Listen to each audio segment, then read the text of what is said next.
Why? He always does this. Just to rub it in my face. I can't even get out of this thing. What? You got a Rancor too now? His is bigger. What? Yes. Yours has like big crazy horns and shit. No, his is the cantina. His is the cantina. Oh my god. Edition. Oh my god. Listen, he has spikes. Listen, I'm not grateful. I'm very grateful for the adopted. He's got spikes. Look at him. Well, now he won't stop. See, he plays this game. Like I try to catch up to him, and then he just runs away. Stop running. No, my brother is just the Tard Wrangler of the two of us. He has to lead us around and be like, come on, come. Do you see his spikes? They're orange. Yes, they are. Quite nifty. And yours has big, gnarly horns. What are you crying about? No, his are orange. No, I get that he has the like spikes around his back and stuff that are orange and everything, but you got big, gnarly horns on the freaking head of the Rancor you got. Pretty cool. No, his are orange. Did you want what? You wanted orange? An orange spiked Rancor? Would that have made you feel a little better? No.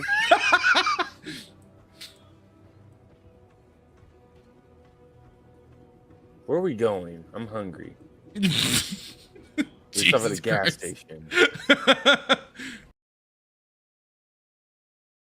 Nothing to see here, please.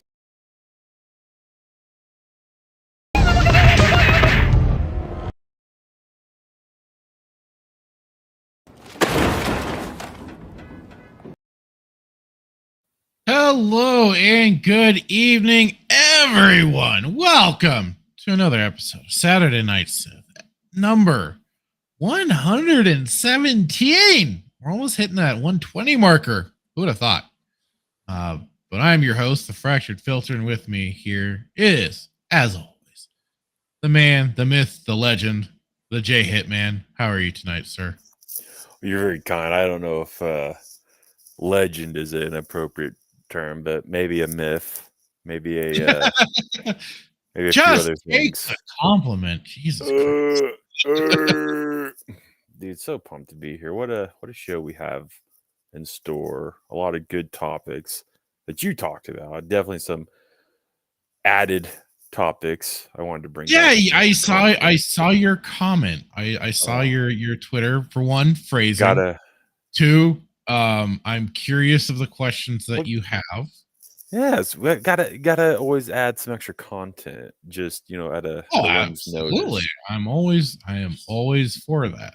Entice everybody to come join us and join the chat. But you definitely had some good topics. I managed to find some stuff. That's for sure. On top of just our usual Stargate. Yeah, and that is, of course, something that I am definitely always looking forward to, especially tonight's episode being the whole Asgard, heru'ur, and everything. More enemies, but also new powerful allies that they get. So, Thor's chariot. Just peak level. I'm looking forward to that. Peak level episode right here. Definitely essential. And good evening to you, Fear FEMA. Welcome. Yep. But it feels weird. It feels a little weird because finally we are out of the territory. Out of Star Wars. Thank God. But are we though? Shut up. I'm trying to enjoy this moment. I'm trying to enjoy this. We've got nothing that we have to strongly go over. A lot of the stuff that I certainly have is stuff that is going to be much more fun. And hello to you, Static, saying "Gay!" Says the man that went and saw Deadpool and Wolverine. I have a topic. I have a topic for that. which I'm sure you already saw, but I'm looking forward to laughing at it. And hello, Carl of RNG Podcast, saying, I'm so happy to be able to join my two biggest Disney Star Wars fans. We are the biggest fans. We are the best fans. True Star Wars, not the... Yes. Well, we know how to truly rip it apart. That's for sure. Oh, Lord have mercy. Lord have mercy.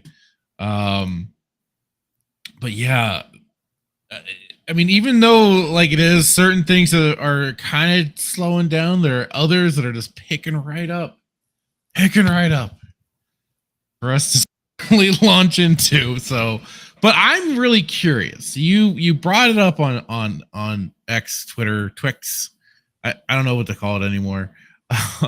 But yeah, so what are your questions, sir? What is it that is on the mind of Hitman, or do you feel like that needs to come a little bit later? We can do a little bit later. I'm actually responding to OG here really quick, but yeah, we can go over.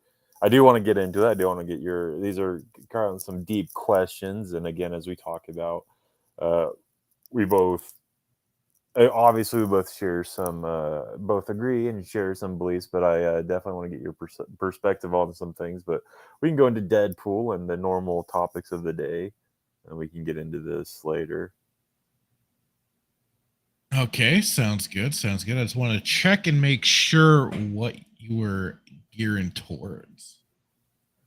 Oh, buckle up, and Static probably will, no doubt, maybe cover the same topic on Bloodbath, or probably probably Blood. I don't know if it'd be Bloodbath. Oh, okay, so we're getting in that territory. All right. Interesting. People are certainly trying to drag that sort of stuff out of me, so this should be fun. I'm really just trying to help you and prepare you for Bloodbath and the pregame, weekend pregame. I'm always ready for the weekend pregame. The weekend pregame's fun because it's mostly just laughing at idiocy and everything. And then occasionally there's enough stupid that Static brings up, and I get set off, kind of like I did on Thursday night. Nothing like a retard in car to really make somebody want to spaz out. Yeah. Oh, he's saving the Olympics for Thursday. Yes. I was thinking of that tonight too. Yeah, well, I mean, since he spoiled it, that's definitely on the topic that I wanted. Not necessarily the Olympics, but definitely what they did. And it's just so interesting that they do what they did. Yeah. So I mean, not surprising, but yeah. Well, actually a bit, but at the same, it's conflicting. Anyways, Carl saying, because this is a fun show. What does and doesn't go on a pizza? Pineapple. Does go on or doesn't go on? Doesn't go on a pizza. Doesn't go on a pizza. Pineapple does not go on a pizza. Anti-pineapple. Gotcha. I mean, I'm just, for my types of pizzas, I'm a traditionalist. I either like just a straight up extra pepperoni pizza, or I will go the route of like a kind of, pepperoni, sausage,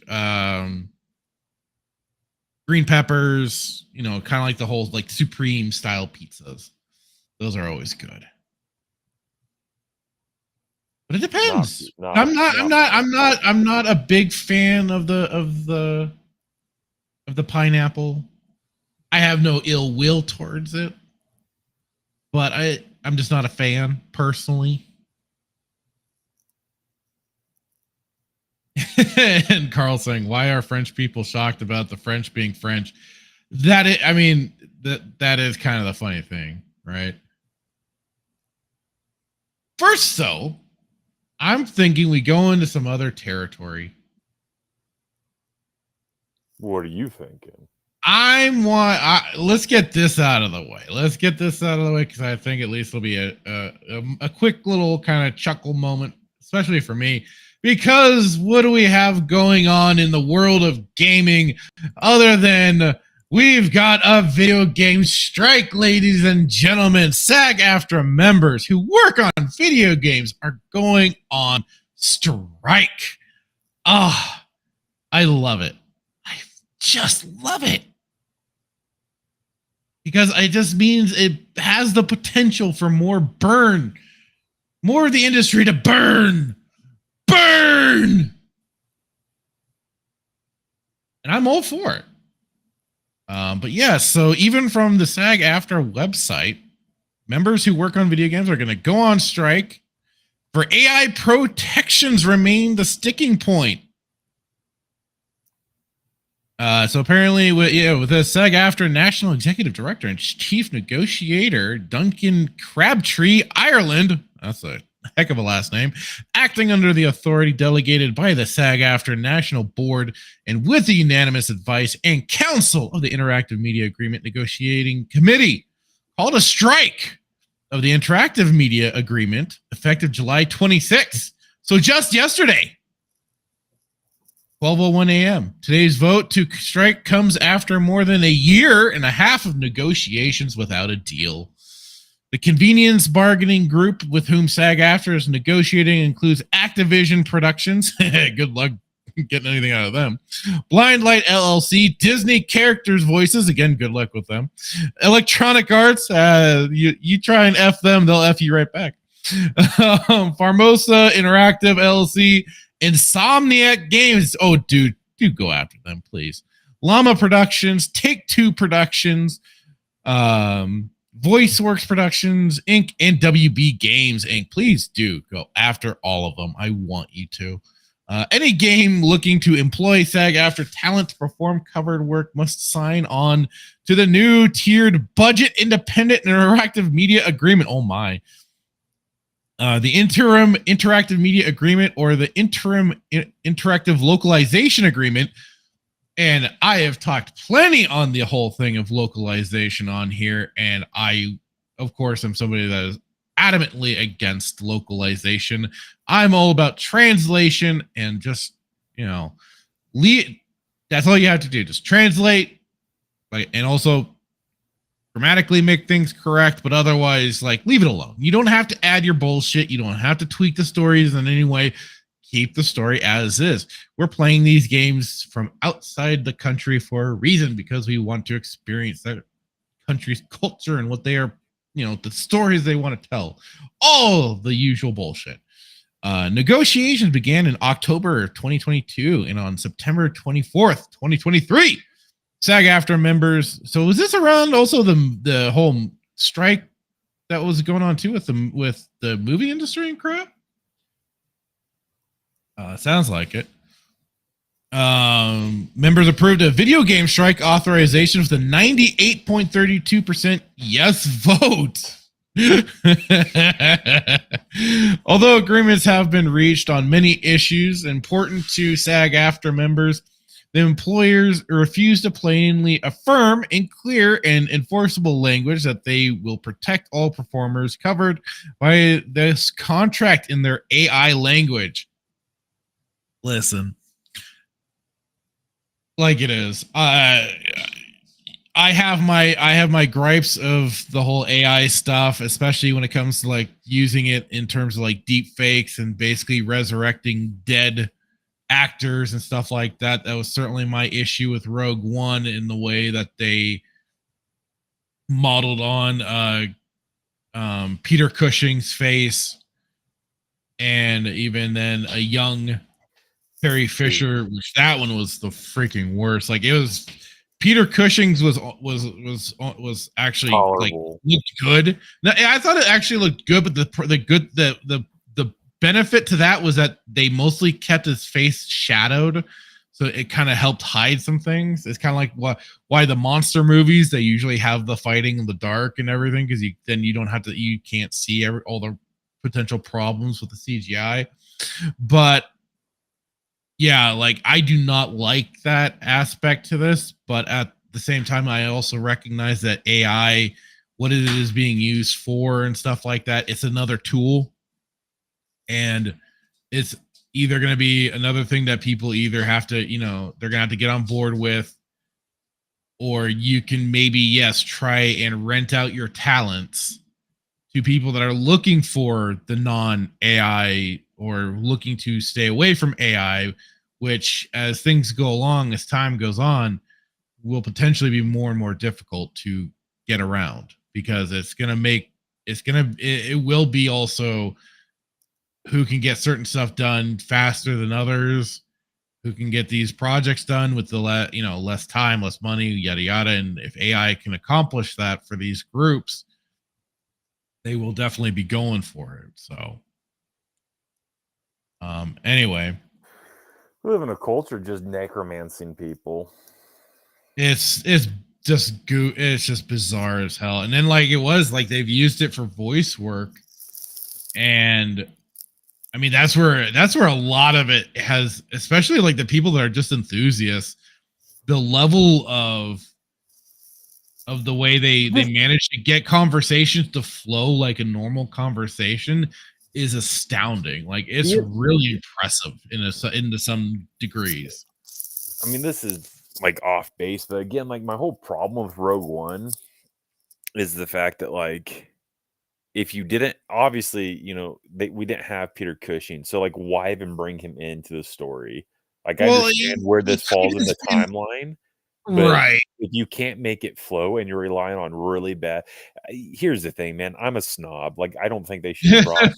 I don't think they should have done AI with Peter Cushing, nor do I think they should have done AI with Carrie Fisher. And if you can't do it, like if you can get it semi right, then like I don't know, man. I'm just a snob. I don't think they should have brought him in, and I don't think they should have brought Carrie Fisher. I don't disagree with you. I do think though that this could have been those could have been opportunity. I mean, if they were really wanting to, those would have been opportunities to I hate to say recast, but at least cast younger versions of them, or at least for some degree recasting. Because when you do that, then it's you run the potential of damaging. I guess it's not always negative, but there's always the chance that you're going to damage the established character if you bring in right. Absolutely. It's no. So I don't know. I wouldn't say that would be a better. I'm just saying that's a better alternative to this whole weird resurrection AI deepfake stuff. The other thing that the reason why it should never have been a thing is because newsflash, they did not find the Death Star plans. These two characters are made up. Again, we've talked about this, but in regards to AI, I don't think they should have done it because, to your point, like it wasn't terrible, but again, like leave it alone because there's always that potential to do damage to the character, even if it is AI. And to your point, like you can damage it because you did it with Carrie Fisher and she looked atrocious. Yeah. Definite uncanny valley look. Yeah. Like, but and then there's on the other hand where there are people that are using AI for like translation and stuff like that for the localization aspect of things. Right. But into which I am more than happy with. Please keep doing it, because it means because I mean the AI in that regards is going to be much more faithful to translating out the stories than what these hired goons are doing. These parasites that come in and just have to insert all of their mental illness bullshit into all these goddamn stories. If it kicks them out, I am all for it. Right. Now I will say there are some aspects of AI that like I posted something in our Discord about, like I think it was like hopefully we could look at it, but there's a video I posted and it had to do with like the Phantom Menace if it was done in the 1950s or something like that. That kind of stuff. I don't know if you watched that video I sent you. Oh yeah. I saw that trailer. Some of that stuff's kind of cool. But again, I don't know. Maybe I sound like a hypocrite because I'm out here saying like, no, they shouldn't have done AI with Peter Cushing, but like this AI kind of stuff, is interesting. So I don't know. I just really hate Rogue One. I just don't find any reason to defend the fact that they should not have done it. Let me continue on with this. We're not going to consent to a contract that allows companies to abuse AI to the detriment of our members. Enough is enough. When these companies get serious about offering an agreement our members can live and work with, we will be here, ready to negotiate and get our payments on the side from our members because we got to collect ours. President Fran Drescher. Oh my. The video game industry generates billions of dollars. See, now this right here is the main reason why they are trying to sink their teeth right on in, because they know it's the big money pot now. Because otherwise, back in the day, they didn't give a shit about gaming. In profit annually. The driving force behind that success is the creative people who design and create those games. Yeah, but we're getting real tired of those people right now. That includes the SAG-AFTRA members who bring memorable and beloved game characters to life. Listen, I said this on X when I also I commented to Horror Amarada when she was making it, and then I also did my own quote tweet of the SAG-AFTRA thing, and I also made my point of it. There are levels of which levels of survival we are willing to make, basically. And there are, the thing is, like, I'm already playing old games. I am happy to go and be playing Final Fantasy VII, where I have to read the dialogue. I am willing to go back and play things like Chrono Trigger, Chrono Cross, Final Fantasy Tactics, any old JRPG, Earthbound, Mario RPG, you name it. I'm willing to more than happily play it and not have to be concerned about the voice work or needing voice work, because then I'll just be goofy because I'll usually be doing it on stream. I'll provide my own voice work. I'll have fun with it. And then any of the games that are worth a damn with some great stellar voice acting have already been done. We've already got Knights of the Republic 1. We've already got Knights of the Republic 2 and other games. So they've already been voiced for me. Thank you guys. Your work is done. You can go on. And they deserve and demand the same fundamental protections as performers in film, television, streaming, and music. Fair compensation and the right of informed consent for the AI use. This is the thing. This whole fighting for the right for the use of AI voice, their faces, voices, and bodies, that I'm sure is worked out between their managers and the jobs they're going into. Like, I'm sure they draft contracts and shit like that. Like, that's on them. This should not be some forced regulated bullshit. If you are so concerned about this, shouldn't you be making sure, like, your publicists and your freaking lawyers or whatever are making sure that these are things you're taking note of, being concerned about, and not signing over your rights? I mean, that is on you. Not unless they force you to sell your rights. Again, it's, if you really find it such a problem, then okay, you can say, all right, they wouldn't hire me because of XYZ if you really want to, but then, hey, then you just look like somebody is feeling jilted anyways because Like you didn't get the job and everything. Like James Earl Jones, did they own his voice? He did eventually sign his rights over for his voice work to be used. Yeah, so maybe that's a bad example. But I'm saying, what if they force your hand? And I mean, I don't think Disney's beneath that, as we've seen with, well, that's just conspiracy, I guess, there at this point in time. But it was just say, if they force your hand, they really have. Do they really have a say if they want it? Right? Do they force James Earl Jones? Like, is the? I mean, this is unrelated to the article, but did he willingly do it, or did they put a gun to his head? I mean, you can only jump to certain conclusions, but as far as we know, he did it willingly. So, or is that what they want you? Just again, yeah. I mean, you could make your thoughts. You can put out your thoughts and assumptions on it, just like we like to have fun with George, and that he was potentially at gunpoint signing over Star Wars. I just don't put anything beneath Disney. Like, as far as we know, as far as what's been put out there, he willingly made it possible for them to use his voice's likeness and stuff like that for other projects. He willingly, quote unquote, signed it over. But yes, Static, he said, did you say end yearly profits?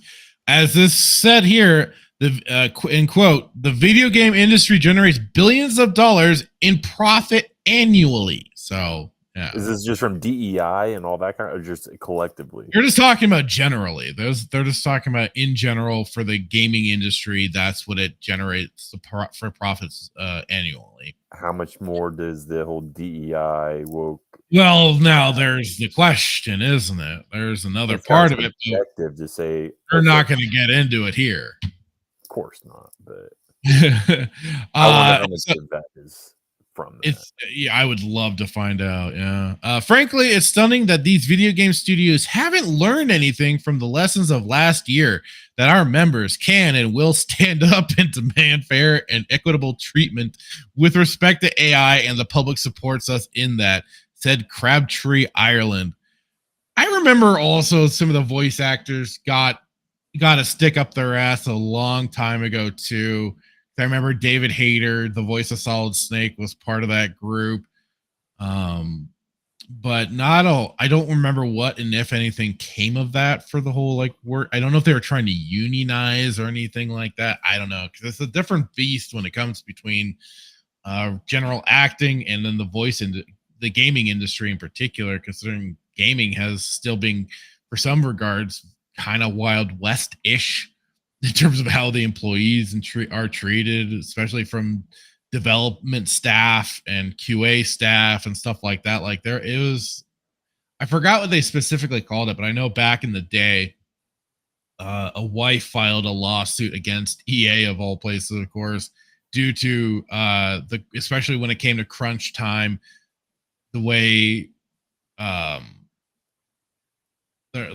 her husband, I guess, is being, again, quote unquote, overworked due to making these deadlines or just trying to get the game finished on time and stuff like that. And I mean, like it was, yeah, but by the time I got there, when I started working in QA for the stint that I did, like a lot of that stuff had gotten really lax. So, but I mean, they were talking, I mean, some people were really kind of frustrated too, because some of the guys I talked to that were QA staff, they were like, they were kind of agitated by it because it meant not as a big potential payout as what became of it. Yes, certain things got a little more standardized and stuff like that, but I mean, for some people, they liked it. This is what they were wanting to do, and yeah, so it's kind of a funny thing how you do have people that are like, yay, and people are like, man, fuck this.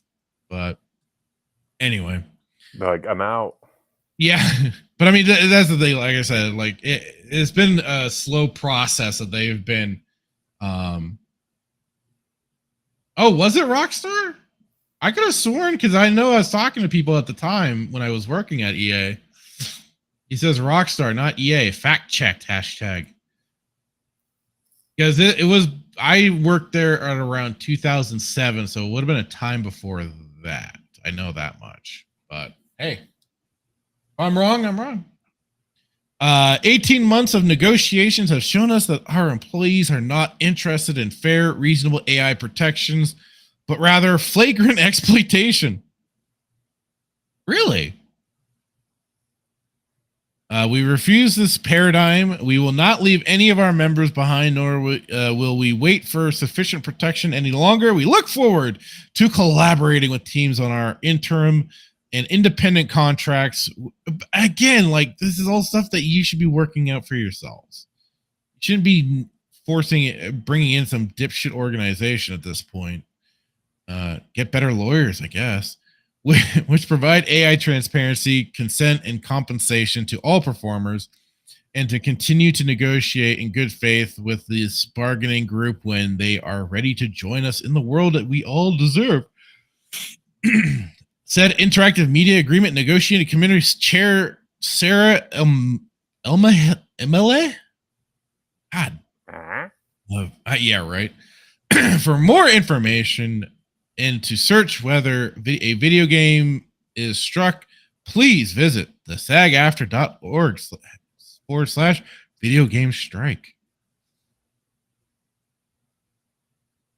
So then, yeah, that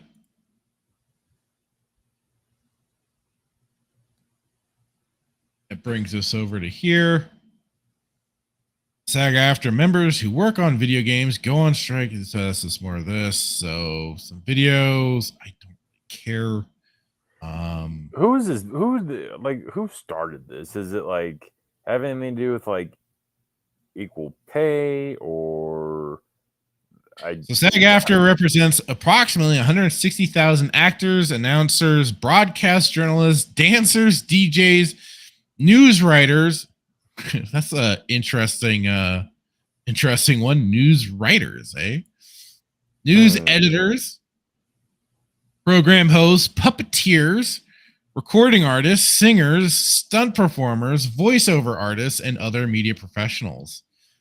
Listen, like I was saying earlier, I am more than happy to go back to the old ways.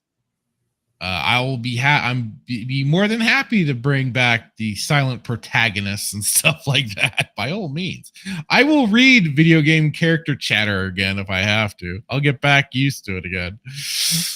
But yeah, so their mission statement is SAG-AFTRA brings together two great American labor unions, the Screen Actors Guild and the American Federation of Television and Radio Artists. Both were formed in the turmoil of the 1930s. With rich histories of fighting for and securing the strongest protections for media artists. Our members united to form the successor union in order to preserve those hard-won rights and to continue the struggle to extend and expand those protections into the 21st century and beyond, because we got to get our cut. Where's our money? We are actors, announcers, broadcast journalists, dancers, DJs, news writers, yada, yada. Some performers, voiceover, other media professionals. Our work is seen and heard in theaters, on television, radio. Okay, we get it. You see us okay, fine. But yeah, then they have their whole full mission statement, which I don't know if I mean, I think that's, yeah, AFL-CIO, SAG-AFTRA partners with our fellow unions. Yeah, it's just another big union grift. Which, I mean, at one point, I'm sure there was some degree of bringing in protection for workers, but, you know, again, now that people are so savvy, at least you'd think we're so savvy with certain things, they'd be able to negotiate their own contracts and stuff like that at this point. Come on. So, they're just lazy or just don't know. You're right. And you know what? Like it is. By all means, at this point, strike. Game developers will find a way. They're already even that. I saw somebody earlier say it too on, I think, on X somewhere, and they're like, bring back when developers used to voice act. By all means, if you want to, do it. I mean, I still love Max Payne 1 and game developer Sam Lake, who put himself in the role of Max Payne. And to me, that is the face of Max. He is the face of Max Payne. So I am fine with stuff like that. Bring any of that sort of thing back. Do it. By all means, you bunch of spoiled babies, strike. Do it. Do it. I want this. I want nothing more than you to do damage to the gaming industry. Please. This is everything I want. This is like Christmas coming early, especially if you do some damage. Please do. Please. But well done. That is certainly the little news blurb that I wanted to bring up in regards to the video. This little announcement that suddenly cropped up on my feed. I'm like, yay! But what do you think the end game is? Why do it? I mean, like it is. And what I saw is like bringing in more like governmental regulations on gaming. And that's something that, you know, for the most part, there's been a little bit of a lightness to it. There's been a lot of talk about this, so in the, I won't say the news, but a lot of, I think, social media about like, one, has the government always been involved in gaming, and if so, when, and if not, when did they start? is ironically around the same time DEI started to be pushing. Was it started to be pushed? No, I'm sure to some degrees, depending on what the games were and everything, you could bet at least government branches potentially interacted with the game with game development, stuff like that, especially when it comes to your Call of Duties, Modern Warfare, and stuff like that, for certain accurate representations of either military and stuff Oh, like they that. don't care about active representation. Have you played a Call of Duty game?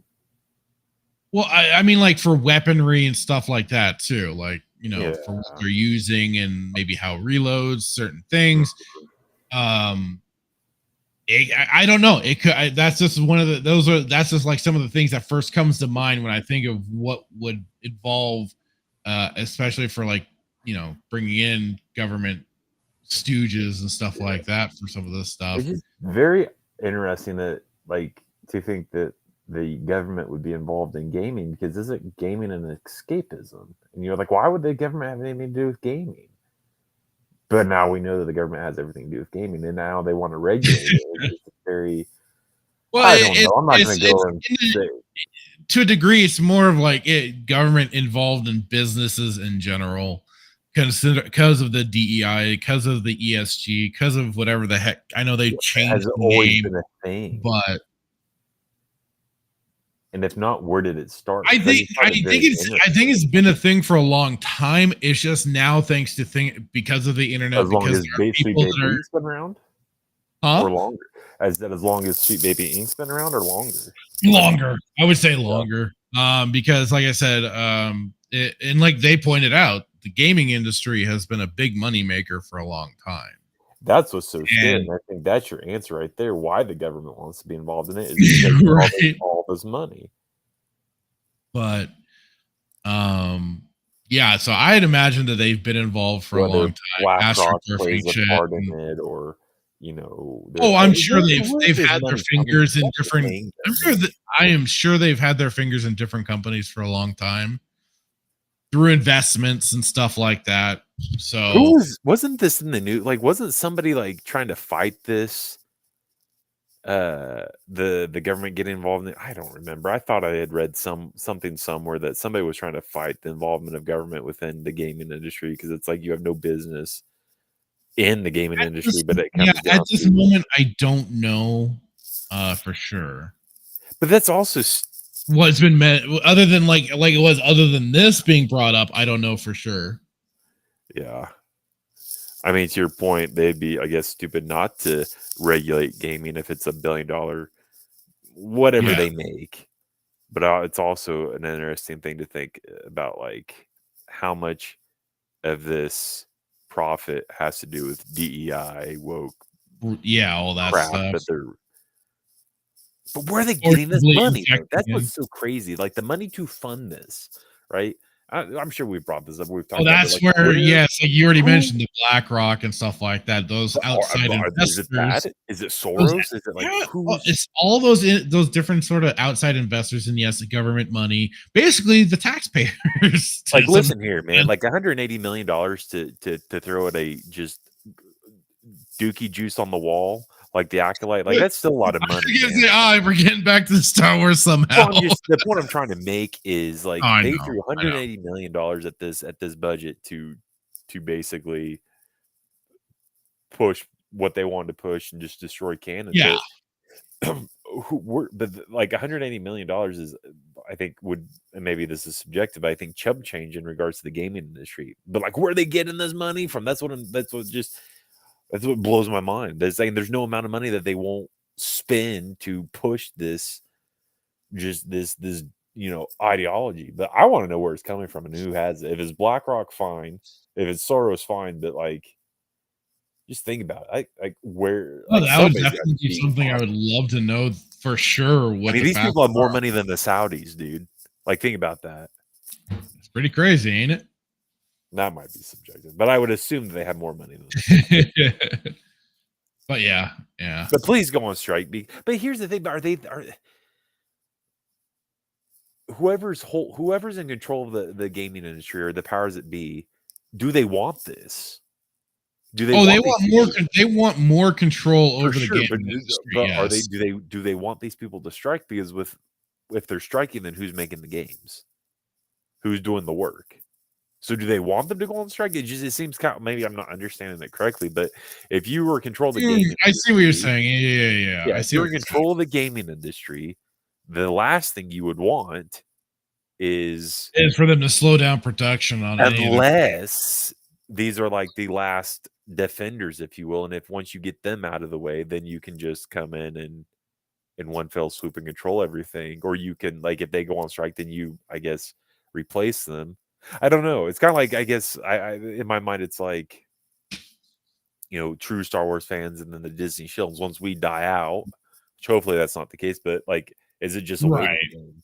We're gonna wait. We They're want gonna these wait us people. out. Yeah, Yeah. they want these people to strike because for whatever reason, once they're done, then they can bring in people that are going to be brainwashed and do what they want to do. I don't know. If you're in I control, just that'd be the last thing you'd want, unless money is not a That's a big component. factor. Yeah. No, but elusively, it looks like it is because we just got done reading that like the gaming industry makes a lot of money. Yeah, I mean, I Like, do what's think like that's that? one factor, but at the same time, like for them to, their big goal is pushing their messages at any opportunity they can. You're So a bigger it's gamer like, though. Like this is your wheelhouse. What do you think? My side of it's like one side makes sense, to like okay, well let's let them strike because then if we keep doing what we're doing, then they'll eventually leave, and then we can replace them with people who will bow the knee, right? But again, if right. you're solely focused on money, this is probably not the right move. So what do you think? I think it's them getting more snakes in the grass, getting more of their own. I mean, they've already got. The funny thing is too is that like they've already got such a stranglehold on the industry as is. What was the last game that But came out that didn't have any type of DI messaging? you'll have to get back to me on that one. No, I mean, I don't need an answer now, but I'm just Yeah. I can't remember. And I'm not, and I'm like I said, I'm not the biggest gamer, but I can't remember the last game that came out where we didn't talk about or review some type of ridiculousness. Some drama surrounding the game in some manner. Spider-Man 2, Helldiver, Starfield. What I mean, my goodness, what other games have we reviewed where it was some type of DEI, ESG messaging? It's almost like a prerequisite for you or to get a game. censorship or Right. whatever. It's Yeah. almost like a prerequisite for you to get a game, like to get the game to a marketplace of some kind or platform would be if there's some type of ESG or DEI within the game. Like that's like if you don't have that, you're not gonna.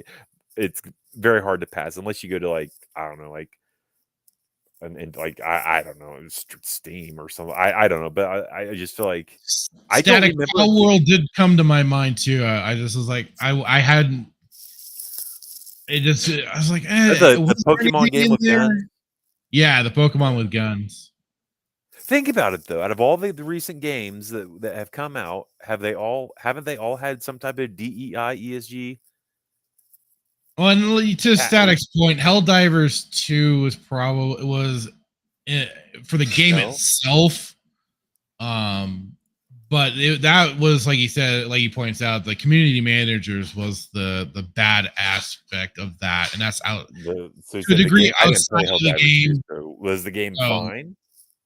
From as far as I could tell, yes. If you got Chiefs are talking, he'd probably say otherwise.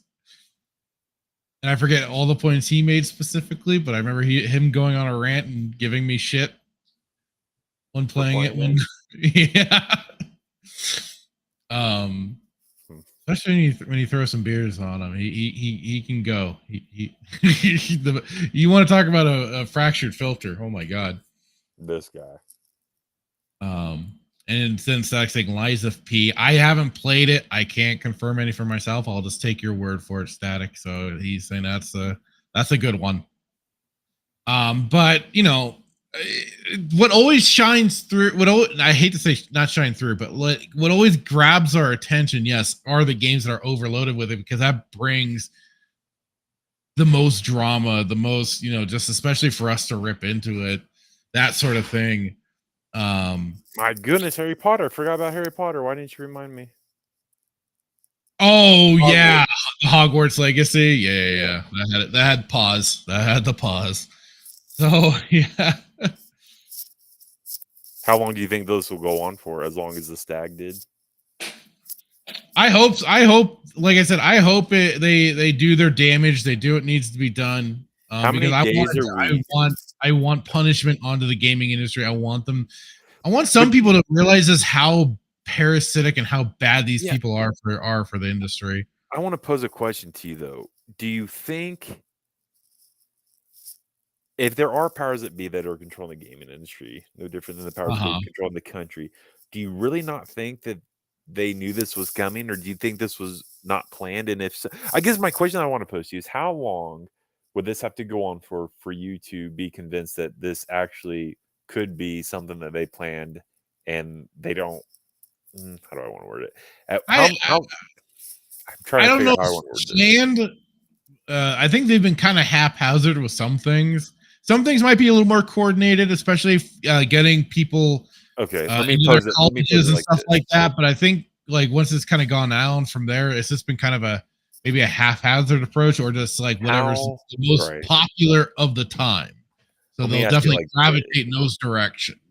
How much time would have to pass for you to believe that it's not about money? Oh, I already know it's already about them pushing a message. Okay, well then the question's irrelevant, because I was thinking in my mind it's like it's not about money, and they would literally, if they care nothing about money, then let them. No, they are happy to burn indie studios and stuff like that to the ground if they have to. Why is that? Is it because indie studios is the last great defense against gaming? Kind of, but they're also another easy way in.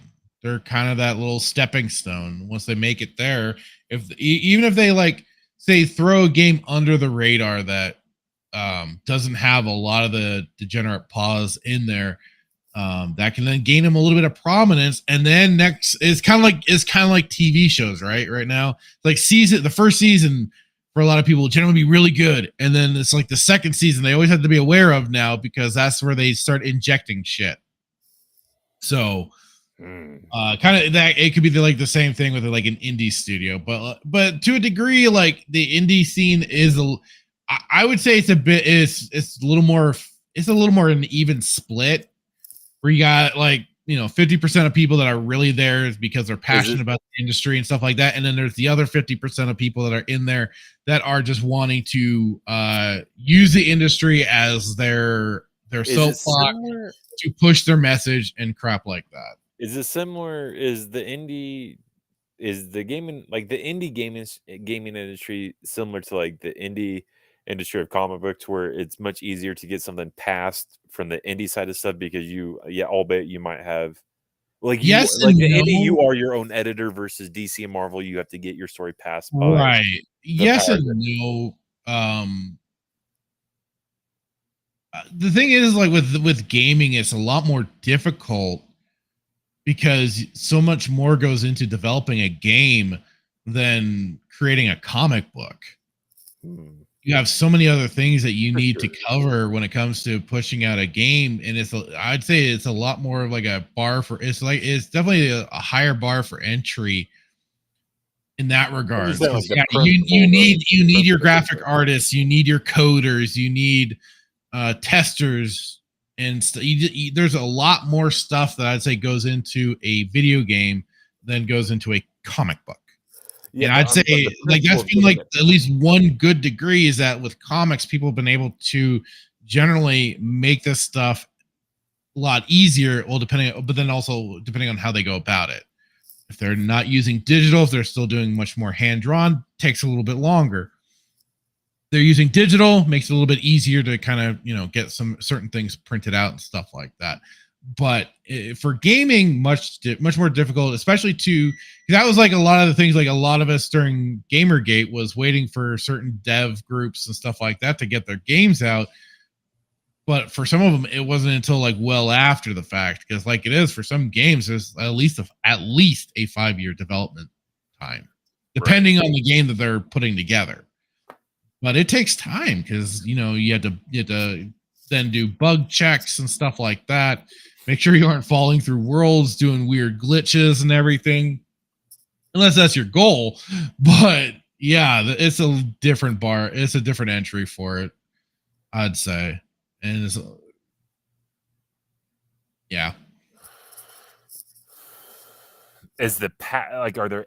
Okay, I'm going to use the term editor, and I'm sure there's probably not editors within the gaming industry, but like in a sense, I mean, you kind of have to have people double check on code, and then also, yes, if you are having dialogue written out, you'll need editors for stuff like that too, to make sure grammar's correct, spelling's correct, those sort of things. So you do still need an editor to an extent, but less so than what I would probably expect of a comic book. Yeah. The comic book's also checking for the content in the comic itself, generally, right? Yeah. Yeah. Well, so yeah, it's whatever. Ultimately, from my understanding, I could be wrong. From my understanding, it's whatever the editor, either what the editor wants or doesn't want within the comic or within the story. So, DC's pushing LGBTQ, and you have a writer that doesn't want to insert that into their story, because from my understanding, I guess I'm not the most knowledgeable about comic books, but whoever's writing is able to write whatever story they want to write within that. Like if it's Ron V, then he can write a story about Batman because he's got the bid, right? From my understanding, and if they're pushing LGBTQ and he's not inserting that into the story, and he pitches it to the editor, and the editor can basically has the final word. From my understanding, they say, yeah, we'll pass it, or no, we don't. And if they don't, then you either change it, or I would assume it's not going to get passed. That's just my limited knowledge. That can sometimes be like the ratings board and stuff like that for gaming, the ESRB rating system. So that could be it. But I mean, oftentimes then this is called, okay, fine, F you, we will go independent. We'll go through and post it on Steam, because Steam has the availability through their community workshops and stuff like that. Although they will, we've learned that over time, yes, they will kick games out too. But you can make your own website, and there's been people that like for I think Factorio or something like that. There's some basically got. Dude of levels of autism that is beyond scope, has his own website. He's continually updating the game and everything, and has been working on it for forever. But like, yeah, I mean, you could go that route too. Hell, I mean, you could basically put your game on a torrent and put it out there if you wanted to.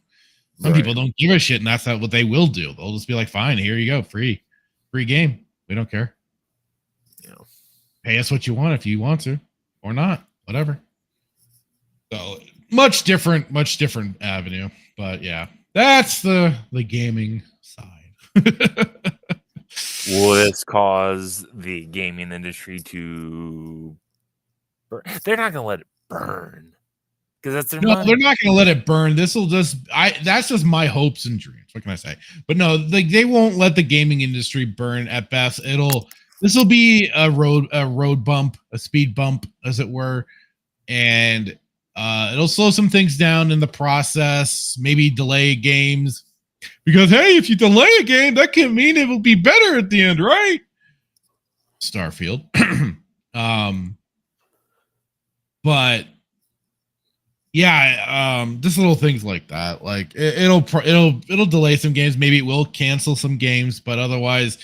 Like for the most part, they probably have already gotten people to record their lines that they need recording, and then they'll pump out what they need to pump out. So some like I said, some will falter, some will be just fine, and they'll just keep coasting along.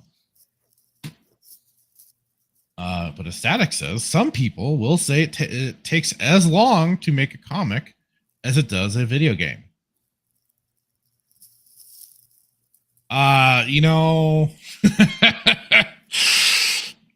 So sorry. No. Unless you are really just dragging ass. I mean, I can understand trying to write and stuff like that can take its time when you're first developing something, because just you get writer's block and stuff like that. But I mean, if you've already got that forward and then it's like you're already like, oh hey, this is what's going on. Nah, you shouldn't be taking as long as some projects do. You really shouldn't. Gaming, yes, I'd say has every reason to why it does take its time because of the development process, because of sometimes yes, people can gain assets for their games either through purchase or whatnot, or sometimes just freely available like 3D assets and stuff like that. But I mean, a lot of times they're having to create a lot of this stuff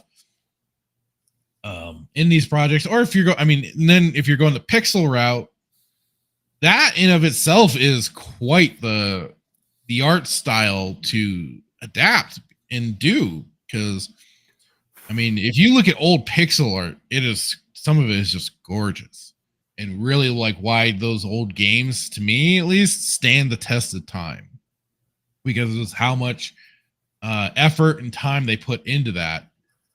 But but yeah, so I just feel like there's so, because usually excuse me, usually I feel like there's way more teams that needed to go into. Although I mean, Cuphead was developed by, as far as I recall, like one dude. He financed it, put out mortgages on his house and everything just to finance the game, but he got it. He did it. But we'll see how long this lasts. Exactly. And I just wanted to yeah. So we had Timon, Meteor Advocate Timon, over on the Odyssey side. Sorry I didn't get to this earlier, dude. He said, "Hey, Fractured and Hitman. I was waiting for the stream to begin and forgot that I needed to press play. YouTube is automatic." Well, yes, Odyssey unfortunately is not. You do have to smash that play button and get it going on the Odyssey side. But hey, we are, to anybody out there, we are live on Kick, Twitch, YouTube, Rumble, Odyssey. So you have your pick of the litter for where you want to be viewing our fantastic show. And then Static said, "Gaming in the Olympics could be nailed in the coffin of AAA creativity." And then it said, "But a gay brute." Wait, and he said, "Fractured missed my joke." Are you talking about the comic book part in video games? Because I believe I know what you're talking about. I'm just not getting into that shit. Duke Devil said, "Hey, how's it going, sir?" Saying some people take longer to finish writing than a video game. Winds of Winter. That is a fat retard that it just can't get his shit together, and who, I think is trying to desperately rewrite his book, because he gave them the ending that was supposed to be, and it turned out to be a shit show. And for you, Hitman, I'm talking about George R.R. Martin, and that's Game of Thrones stuff. Ah, yes. And he still hasn't finished his damn book. But then I also think he's just kind of a fat piece of shit hack. So, and hello, Star Wars Marvel purist, saying, "Hail all, Fractured. Did you see the news on the Penguinit?" I did not. What is this news? I desperately need to know. You can DM it to me. I am curious now. Let me just kind of go back. There's also a little bit for any other.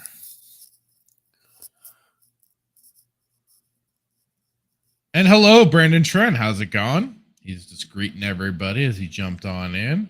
And he said, "Don't know if you guys seen some of the San Diego Comic-Con panels. Have you checked out director Guillermo del Toro speech on Alien Romulus panel?" No, I have not. I honestly, I didn't even really know the whole Comic-Con thing was going on. So it kind of came out as a surprise to me.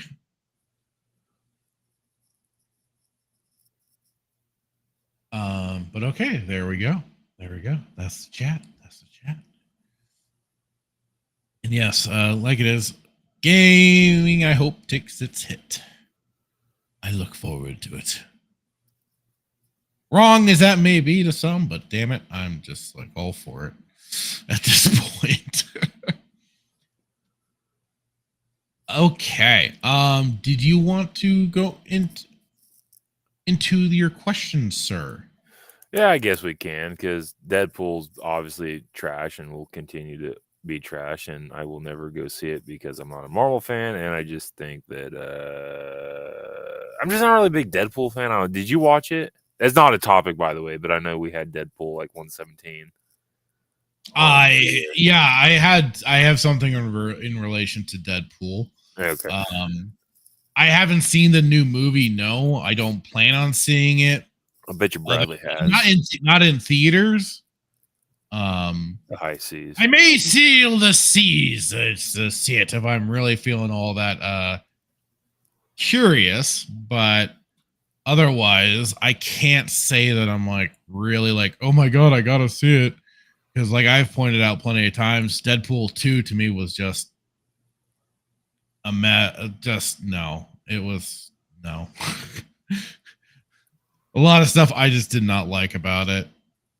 Yeah. So it did not make me get hyped, all because they are throwing in cameos and bringing in Hugh Jackman and shit like that. So yeah, can't say I'm like Well, we can go into kind of my topic. I'm sure everybody and their grandmother has probably seen the opening to the Olympics. And there was this, two things really that caught my eye. And like I said, I didn't physically watch it. I just saw it on social media. But there was one scene where there was a bunch of what I would assume transgender or drag queens and portraying a certain meal that was on a table. Hang on. Yep, I have that right here, actually. I grabbed this. I bookmarked it from Drew Hernandez. He had it clipped. As he says, the Olympics blasphemously recreating the famous Last Supper with Jesus Christ with pervert drag queens and homosexuals accompanied by a child. Because they just can't help themselves, can they? Let's get it all blown up so you can really see it. But yeah, this is part of this. Oh, when I first saw this playing, I did not see the child over there. Oh boy. And I don't know if it was this individual, but I believe somebody caught a screen cap of their testicles hanging out. I think that might have been Libs of TikTok had that picture, and I'm definitely not trying to take the risk there with that one. So, yeah, that was a hell of a thing. And then there was another, like, I don't know if you saw, there's a pale horse riding, across the water, and there's people, I think, if I saw it right, following it. So here the question I pose, and maybe not even really a question, but I just find it, as I've said many, many times, I'm a professing Christian, and I just find it very interesting. And I actually had this conversation today with a buddy of mine who's also a Christian. I was like, there's so many different religions out there, right? And there's so many different religions and different faiths and beliefs and all this and that. And I just find it very funny that, and I find it interesting and yet sad that, I've been around the block for a few years, right? And in my time, and I've been a Christian since 2017, and in my time on this earth, I have never seen the intensity of just utter rebellion and making fun of God, right?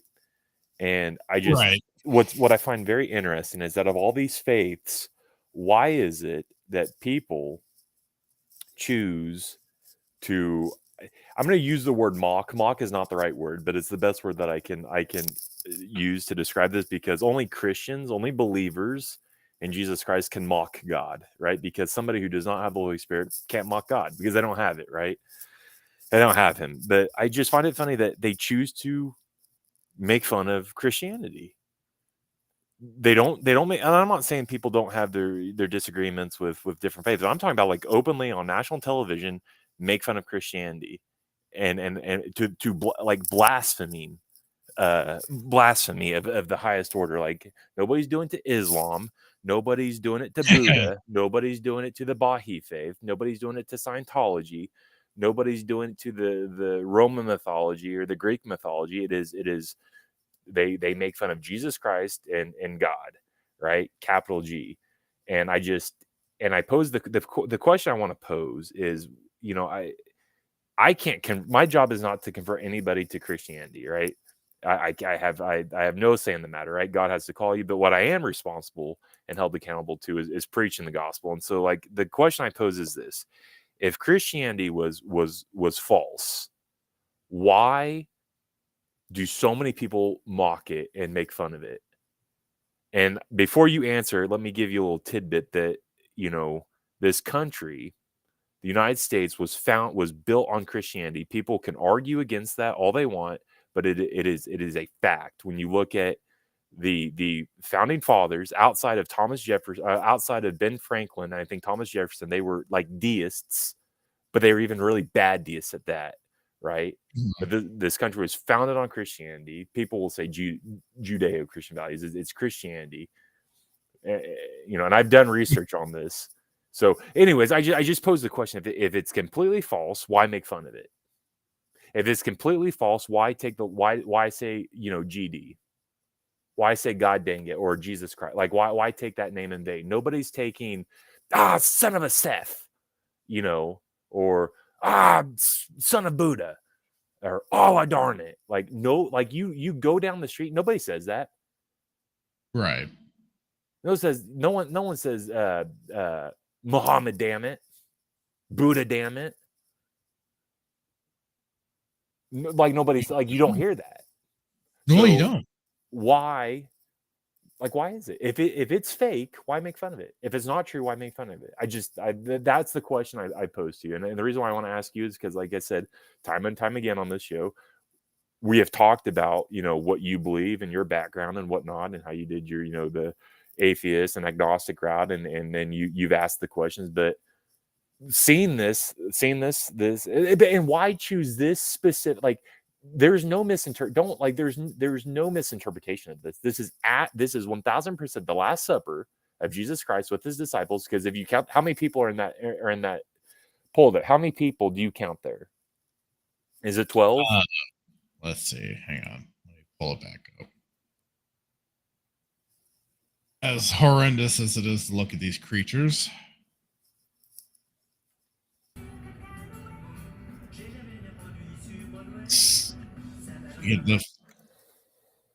let's see. One. Oh, looks like one's off to the camera there. 2, 3, 4, 5, 6, 7, 8, 9, 10, 11, 12, 13, 14, 15, 16, 17, 18. I completely jumped numbers. Did you? Hold on. Wait, are there 2 people over there? I can't tell. No, Looks like that's one person. 1, 2, 3, 8, 9, 10, 11, 12, 13, 14, 15. Are any of these people added? Like 18 people, yeah. Was there any of these is this like the actual live? I thought there was 12 when I originally saw it. They've got quite the cadre up there. So, Okay. yeah. Well, regardless of that, like, I don't think there's any way you misinterpret what this says other than the Last Supper of Christ. I don't see how you did. Well, that's the absolute intention of it. Yes. And if you're and and then we'll go one step further. That horse, right? That horse is absolutely the white horse referenced in the pale horse referenced in Revelation, right? So I pose the question: if Christianity is false, then why is there so much rebellion and mocking of God? Is it because they just want to for the sake of mocking? Well, if that's the case, why are they mocking Islam? Why are they not mocking Buddhism? Why are they not mocking Scientology? Why are they not mocking the Baha'i faith? Why are they not mocking anything and everything else? Why is there so much mocking against Christianity? That's the question I want to pose to you. Why? If it's fake, there's no point. If there's fake, what's the point if it's fake?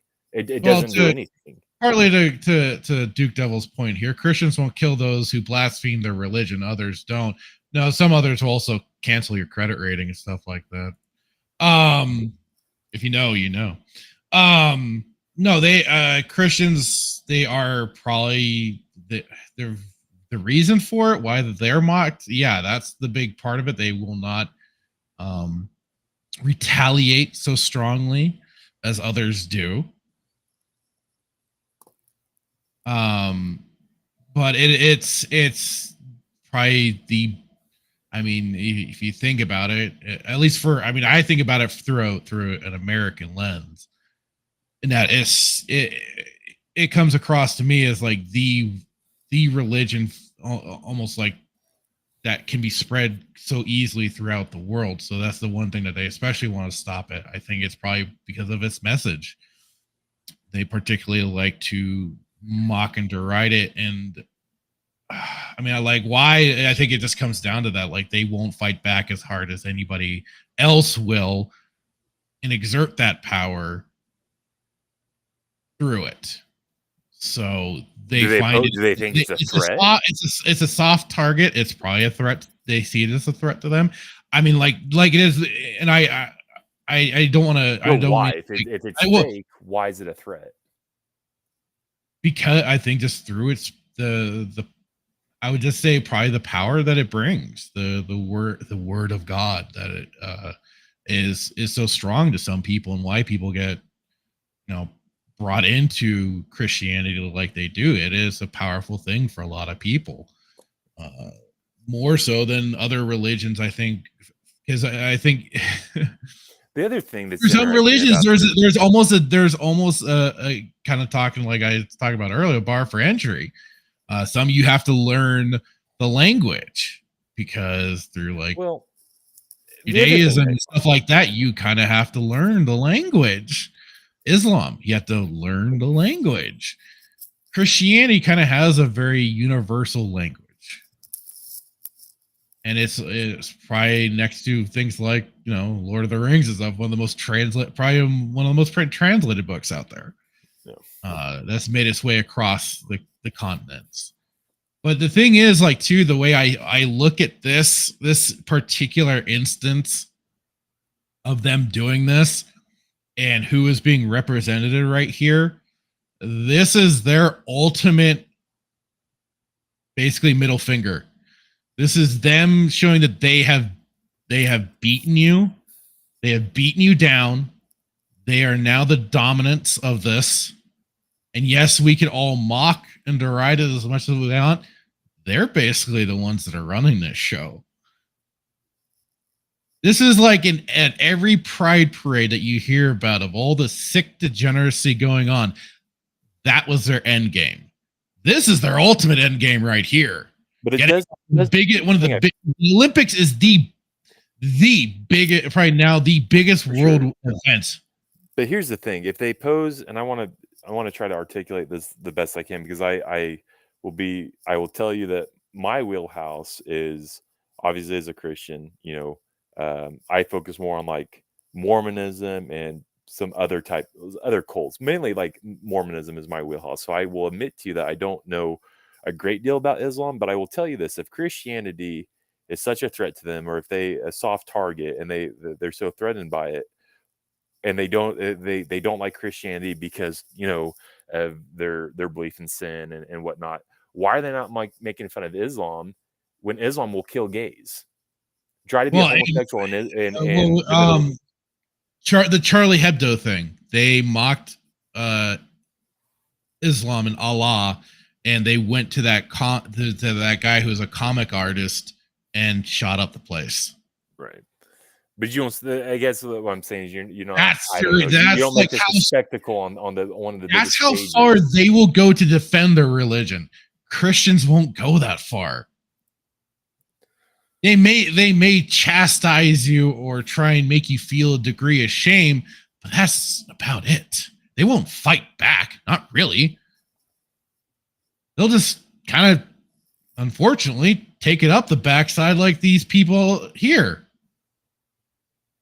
It's unfortunate because, like it is now, they just run a roughshod over the Christians. Well, I mean, I'm still waiting for the next crusade. Right. It has nothing to do with taking it up the. It has nothing to do with Christians taking up the rear. Like it's like again. Well, they are bending the knee to some degree and allowing that though, because if you read the Bible is very clear that vengeance belongs to God. Like God's going to sort it out. So just because if somebody wants to persecute me because I'm a Christian, I'm not going to pull my gun out and kill them for the sake of defending my faith. Like I don't need to defend my faith, I guess, with physically. Like I will defend it intellectually and I will have a conversation with somebody. But at the end of the day, like I don't need to defend God because in my belief, God's the author of life and you know the ultimate authoritative figure, right? So I don't need to do that, like, you know. But I guess the point I'm trying to make is don't get it misconstrued. Just because I don't go out and fight somebody over my faith, if I talk to a Mormon, I'm not going to beat him to an utter pulp because I feel like I need to defend. Like I don't need to do that. Like my whole purpose here is to preach the word of God and the gospel, and then pray that God will get a hold of that person, right? So I just don't want people to think, oh, well, yeah, Christians just take it up the rear. Like, no, that's not what it's about. There are Christians that, you know, maybe won't engage in a conversation with another person that believes something contrary to what they believe, but that's not taking up the rear. You're not taking advantage of having a conversation, right? The point I'm trying to make is this is a one-off event. And the other thing is, if Christianity is so false, why is it that people openly worship Satan? Satan is Satan is connected to Christianity. Lucifer was a fallen angel. There's no other Lucifer in any other religion. So if you're going to sit here and make fun of Christianity, yet worship Lucifer, it doesn't, like, how can you not believe in Christianity but will worship Lucifer? There's no, like, it makes no sense. For you to worship Lucifer means that you believe in God, because Lucifer was a fallen angel that got kicked out of heaven for rebelling against God. He wanted to be God and couldn't. Right. So and that's the other thing, man. And they choose specific things out of the Bible to mock. The Last Supper, one of the most very picky on what they choose for that. But why? It is so targeted. And then the pale horse in Revelation. It's the four horsemen, right? That's in reference in Revelation. You know, why bring that? So but again, the Grammys back in I think it was around maybe after COVID. It was with Sam Smith. Oh, right? Yeah. That was like 2021, 22 or something like that. Straight up worshiping Lucifer on stage, right? There was a festival, and I'll get it wrong. I don't know if it's Brazil or the one in the South America, where they had Jesus. They had a guy on a cross that was nailed there, and there were demons using Jesus as the cross and Jesus as a lap pole. And then that place got flooded. I think after that event, there was a massive flooding or something like that. Quite but I just don't mock God is, I guess, what I'm trying to say. But But here's the other thing, man. It's like 30 plus years, I've never seen the intensity of just straight up rebellion and mocking God. There's no mocking of Zeus. There's no mocking of Jupiter. There's no mocking of Neptune. There's no mocking of Athena. There's no mocking of Ares. There's no mocking of the Native American gods. There's no mocking that I've seen on national television or just around my own personal space. There's no mocking of Allah. There's no mocking of Buddha. There's no mocking of Scientology. It is literally Christianity. And this is not this is not me being subjective, right? Because every single time somebody around me uses a curse word, it is associated with GD or JC. Mm-hmm. But those two terms, and they're the same person, by the way, but those two terms are exclusively to Christianity. Jeff Dunham did he had Ahmed, the dead terrorist. He had and the joke was, he said GD, he said gosh darn it, and he said, oh, I mean Allah darn it, right? You don't hear that. Do you hear that? Do you hear people saying Allah damn it? No. Do you hear people saying Set Tif damn it? No. What do you hear? JC and GD. Why? So it just blows my mind. People spend all this time trying to disprove Christianity and say, it's just another religion, but you spend the same amount of time mocking it. Why? If it's not true, why do it? If it's not true, it poses no threat in my mind. Yet you choose specifically the Last Supper of Christ, the Last Supper he had before he went to the cross to pay for all the sins of the world, all the past sins of the world. You decide to make to mock that night, that meal. Why? Because you don't like it? Okay, I guess. If that's the case, but I think there's something deeper than just not liking a religion. They know it's real. And that's what Romans 1 talks about. Well, and I think it is, again, to Static's point, the only reason why is they hate you. I mean, that's pure and simple what it is. It's pure hatred. They hate Christianity. They have either been taught so through their schools and stuff like that. Why? But how can you hate something if it's not real? To quote, God's not dead. I don't know if you ever watched the movie, right? There was Professor. I heard about those movies. It was Kevin Sorbo, and the character was Josh Whedon, and the Professor Radisson portrayed an atheist who basically was like, let's just make everybody's time easier, and let's just say God's not dead. Just write it down and sign the paper. And the main character says he can't do it. He's a Christian, and he has to basically defend God on trial. He has to defend God in the classroom. And Kevin Sorbo's character at the end says, I hate God. I hate him with everything I have, to some effect. And Josh Whedon says, how can you hate something if he doesn't exist? So to say they hate you, they may hate you, but how can you hate something if it's not true?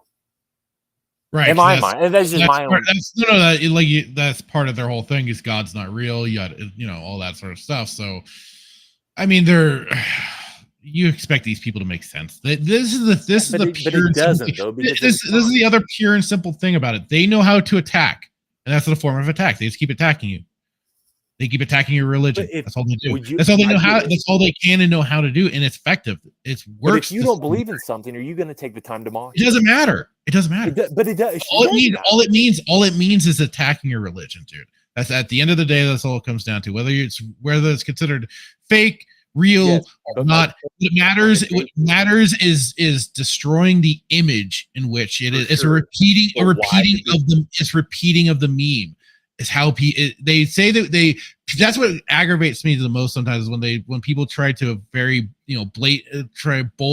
broadly say that the left doesn't know how to meme. No, they in fact very well know how to meme. This is another part of it. This is another form of it. They attack Christianity, they attack Catholicism, they attack these things that are bedrocks of American society. In every which way possible, and they do it very effectively. Some people are roadblocks to that. They hold their ground, they stand their ground, and all that. They don't let this sort of thing get past them. People question it, but on a bigger scale, I mean, the washed media masses fall in line with it. You get just through those little things of saying. And I'll respect the JC, the JG and all that, like, you know, or GJ, whatever, you know, all those sort of things, those phrases, that's all, you know, forms of attack. All of which ways that they go about, you know, removing power from something as powerful as religion, as particularly Christianity. They want it out of their way. Because the other side of it that is pushing it doesn't like it. And it's a particular religion that doesn't like Christianity. Well, let's not go into that field. But no, that's just it. It's all an attack. And that's what a lot of people also need to kind of, you know, wake up to, is that you aren't going to get anywhere by not at least fighting. And that's at least, to some credit, you know, by us pointing this stuff out is our way of kicking back a bit.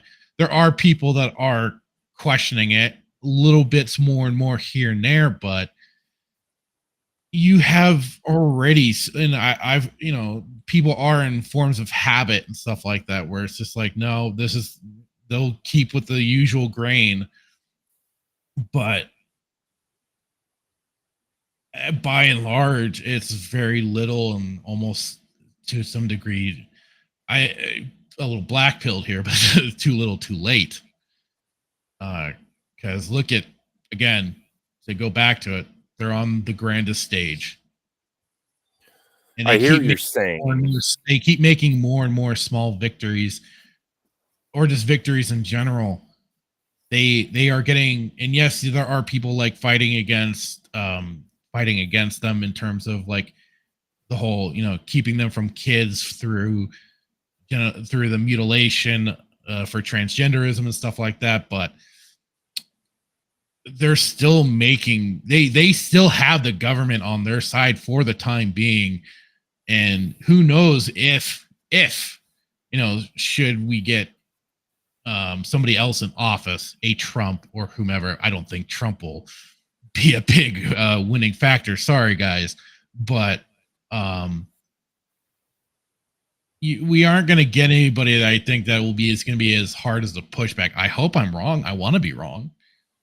But I'm not seeing it yet, because it's very much more easier to go with the grain than go against it. So a lot of the stuff I think is staying around like it is, even in places in the US. If a parents disagree with their child's new pronouns, they can take your kids away. So, I mean, again, I'm trying to understand where we are winning when that's even happening here in the States, not just places, not just bumfuck twisted places now like Canada, but that's happened here in the States as well. I hear what you're saying. We still allow a lot of barbaric practices to take place. Right. All you just need is one side to go, oh God, that's so anti us guys. How dare you? Right. That we don't prevent harm to infants. Yeah. We may give the parents the choice. I've heard of some doctors where they still go ahead and circumcise a boy. So, you know, there's so much going on to all this. And like I say, there's just so many forms of attack, in particular, again, back to Christianity. There's just so many forms of attack on that, I want to say community, but yeah, that religion and everything. So I hear you're saying. I do. My side of it is they could have chosen to take any single, you know, event from the book of the, you know, the Egyptian Book of the Dead, the Dalai Lama, the Quran, the right. you know, I'm not sure what Buddhists, what book they hold. They could have chosen any one of those ancient, you know, books, if you will, to mock, but they choose Christianity. And this is just oh there, what did Static. Oh, what is static post? No, you. So Static here said, "Oh, don't look at what I just put in the DM room if you're going to talk about that." I saw what you put in the DM room already, Static. I know. I've already. Live access to the DM That's room? all. Static. That's old news to me, brother. I already knew about that twisted shit. So, I've kind of vaguely mentioned it here and there, but, yeah, no. I already What knew. is the DM room? What am I missing? It's for weekend pregame. Oh, dear. Don't do it then. Last time you did this, No, I saw I said I've already seen it. I said this is what he posted in there is old news. I've already known about this stuff. Is this the thing that he posted a couple months ago that we looked at and we had to burn our eyes out? No, this is something entirely different. Oh, so yeah, I know about that. Hey, they're just confirming what they do, Static. What's wrong, guy? Oh God. Like I said, I was gonna comment. I'm like, oh, Static's finally found that side of things, huh? But hey, you're already here in you're in the chat, so yeah. Anywho, I wish I could give you better answers on this. I just feel like I'm really like lacking in articulation of this.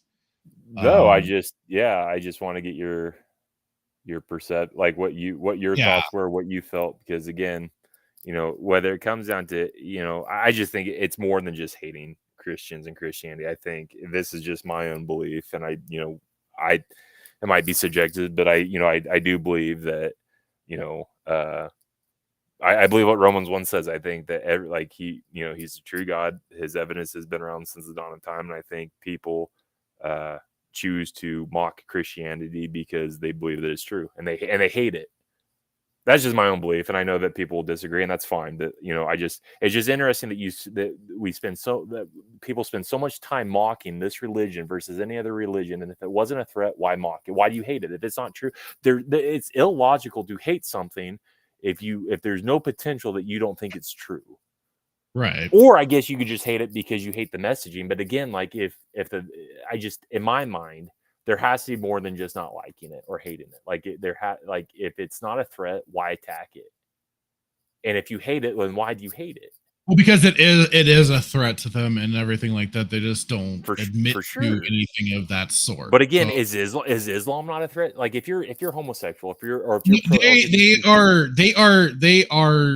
a weapon. They are a cudgel. They are a mass group that is particularly it's very violent and stuff like that, and more than happy to take out old enemies. So they're a very easy and stupid tool to use.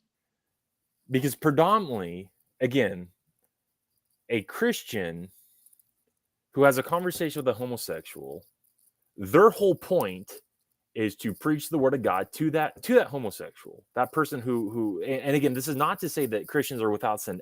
There's no person on this earth that is without sin. Everybody's a sinner, right? Including myself. So if I go talk to somebody who it says they're homosexual, right? And I preach the word of God to them, my initial thought is not to pull out a baseball bat from behind my back and kill them because I believe what they are doing is wrong, right? Even though what they're doing under my belief is a sin. The Christian's point is to talk to them and preach the word of God, and in that conversation, hope and pray that God gets a hold of them, so therefore they turn and repent from their sins and hopefully come to faith in Christ, right? That's the point of the Christian. The Islam, right, from my research of what I understand, will just kill them, because if they don't believe in Allah, then they'll just kill you, right?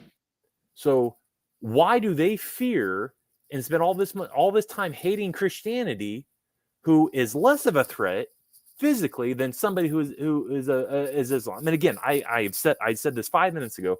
I am not the most knowledgeable about Islam. I will tell you that, but I do know that they kill gays. I know that for a fact. So why? Well, and what Do I you particularly believe- love is their one phrase was just like takia or something like that, and it's basically to always lie to any outsider of Islam.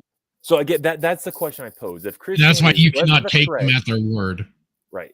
So if And I think Christianity, that's why Christianity is also just such a thing, is that it does not preach that sort of thing. no, it preaches repentance of your sin, and that if you continue to live in your sin and rebel against God, then your fate is very clear. So right? here's kind of like another thing, like in no pun intended in this and that, but Christianity is an open book. What do you mean by You know, that?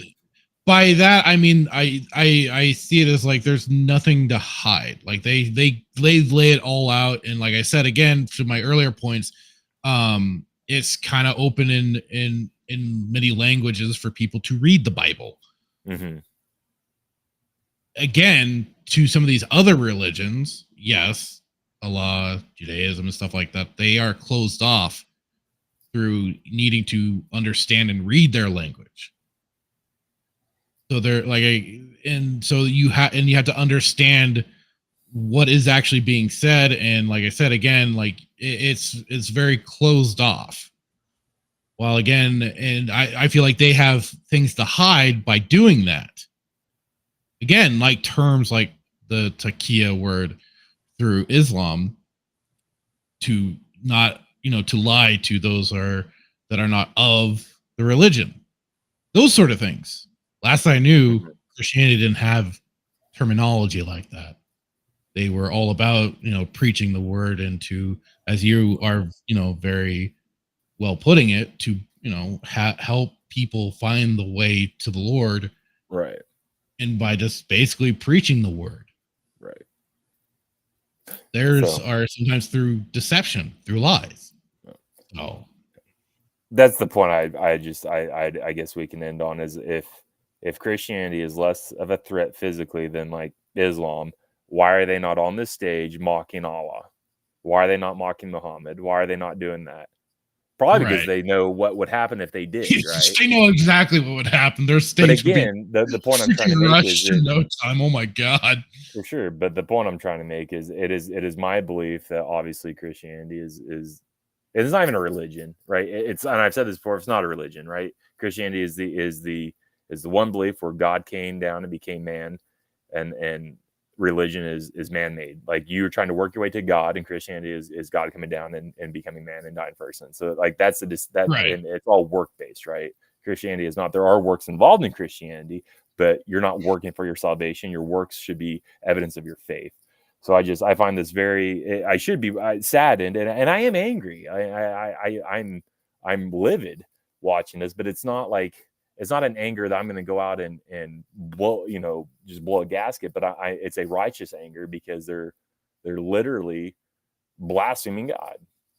Right. So for you, and like I said, the whole point of this was because we've had our talks, and I know we haven't talked on one-on-one, but it's like it's really my intention to have these conversations with you, to bring you in, because ultimately, I love you as a brother, and I care about you, and I want to see I want everybody to come to the Lord. I do. I don't want anybody to go to hell. And that's why I have these conversations. So it's not to put you it's not to put you in an uncomfortable spot. No, it's because deep down, like, I genuinely love you as a brother, and I want I want to have these conversations, because if you and I don't have these conversations, maybe somebody will come along in your life and ask the question to you. But that's why I take advantage of these conversations, and why I've talked about doing that separate podcast and bringing you on, because I know that this is specifically gaming and pop culture, if you will, and whatnot. But you can bring a perspective that I may not necessarily see, because as a Christian, like I come at it from the Christian belief, and you doing your journey of, asking the questions and whatnot, you can see different stuff. Right. Yeah. The last question I want to ask, and we move on, and this is not to, I genuinely want to ask the question. There's times where, like, you'll say Jesus Christ, and you'll say, GD. The question I want to pose to you is why do you say that? Like, what is it? Is it just a popular thing to say? Is there, like, It's just been so part of my own vernacular. Yeah, like it's kind it in a weird. I know to you it's a different perspective, but for me it's kind of like another way of alternatively saying other swear words and stuff like that, like shit, fuck, and stuff like that. It's good, even though like to some respects it's much worse to blaspheme on the word of God and Jesus and stuff like that. Um, but that was kind of to my point earlier. That's and like even Duke Devil did also point it out too. He says there's also an attack on Western culture, which such groups identify Christianity with the most. This is all identity politics wrapped up with Marxist theory. And like I was pointing out, it's all forms of just kind of in subtle ways attacking, and it doesn't always have to be so outright. And it is just little words, little sentences, and stuff like that. That is degrade forms of ways of which we can degrade society further. I don't. It's honestly at this point, like it's just kind of like a subconscious thing. I don't even, or I think that's right. Yeah, like I don't even think about it. It's just like if this is kind of the feeling in that moment where I feel like it's necessary, I say it. So, yeah, that's kind of the. Would you ever say Buddha? Damn it! Would you ever say Allah? Damn it! I'm kind of tempted to now. No, yeah, I guess like I said, I'm not. I'm genuinely asking because, well, like I said, oddly, in such a bizarre way to put it, or to look at it too, it's like it, and I think that's why it's such a like kind of like a, it's become like a its own meme terminology in that it flows so easily. Like trying to say Buddha, damn it, or uh, to that effect, it doesn't. There's a flow to it. I don't know if that's making any kind of sense. It's just something that's easier to say than those other ones, and saying like damn Allah or something like that, Allah damn it or whatever. Certain things that's kind. I don't know if I'm saying this right, but for some things, like just the way things can be said, if it's an easier way to go about it, yeah. On Point Salad says Buddha and Allah damn it don't roll off the tongue. That's kind of just it. And when you say, and please excuse me here, but saying like Jesus Christ or God damn it, those things are just very much more easily to roll off the tongue. And again, that could be just because, yes, it's been so ingrained into society at this point, into Western culture. It's fun. That's kind of the fun thing sometimes when you go back and watch old movies. That term was treated much more seriously than it is now, because again, through the power of memeing it and repeating it and everything of the sort, it became much more acceptable. And oh God, what's the other word? We were desensitized to the severity of it.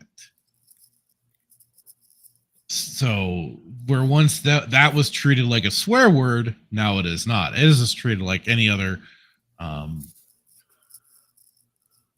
word or any other phrase. So I don't know if I explained that well enough, but that's just kind of how just kind of how it is. And like I said, it just is one of those things that'll roll off the tongue, and I don't even take a second thought to it. Yeah, I just think that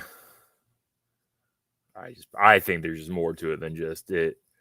As you said, roll. I think it's just people know, and that's why. And they know, and they choose to say it. It's not. I don't think it has. You asked for me. You asked for me. No. I know. I know. I'm for you, but I'm just saying. This is on my side of the things. I think is my just people just know, and that's why, and they choose to do it, and they choose to say it. And to your point, like it's been established. It's been a swear word that has been used. A lot longer than I've been around, right? But the question I pose is why. you know, and we've said before, is like, if you love your parents and hold your parents in a role of honor and esteem, would you take your parents' name in vain? And Right. most, you know, I've seen videos where, you know, this guy named, you know, Ray Charles, he's in California, he'll say he's a sidewalk preacher. He'll go around and you know, try to preach the gospel. If he asks that question, he's like, do you love your mom? Do you love your dad? And people say, absolutely. It's like, would you take your parents' name in vain? And people say, absolutely not. It's like, okay, well, why would you take the holy God, God, you know, the holy God, his name in vain, and they don't have an answer, right? So so that's just my rant for however long we've been going on. I just and then you know, everybody's talking on the chat's blowing up about blackouts in Paris, and that's pretty fun and not, well, ironic, I should say. Okay, and we did have Media Advocate Timon switch over to the YouTube side. Hello, sir. We had Scourge, hello, saying they were also worshiping Baal at one point as well, I believe. And also, one of those demons had their, we pointed that out too. And as Marvel Pierce, if you're still listening, I did get your DM. Thank you. I think we'll bring that up in just a moment. And hello, Fook Norris. Don't know if you're still hanging out, but thanks for joining in. He said when he came in saying about turning the other cheek.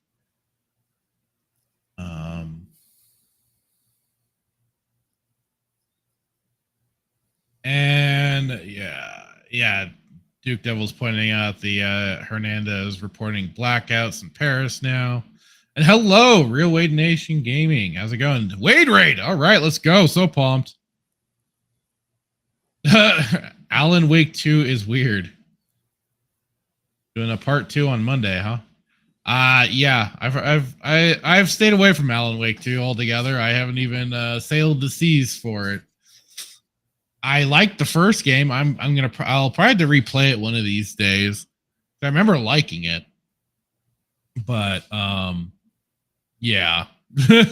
Yeah. Knowing also that Sweet Baby Inc. had their hand in it. Yeah, that was especially a good reason why I was happy to stay away from it. Shit. Okay. So yeah, let's get into this topic here to kind of, unfortunately, kind of stay on note with what's going on at the Olympics a little bit, especially with the way this creature looks.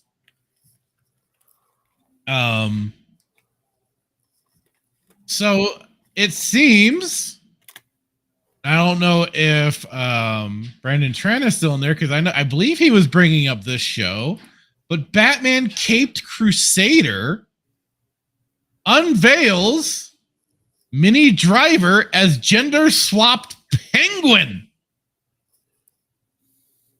who looks oddly like a hang on, I had a great Melee Games quote tweeted somebody saying this. Hang on.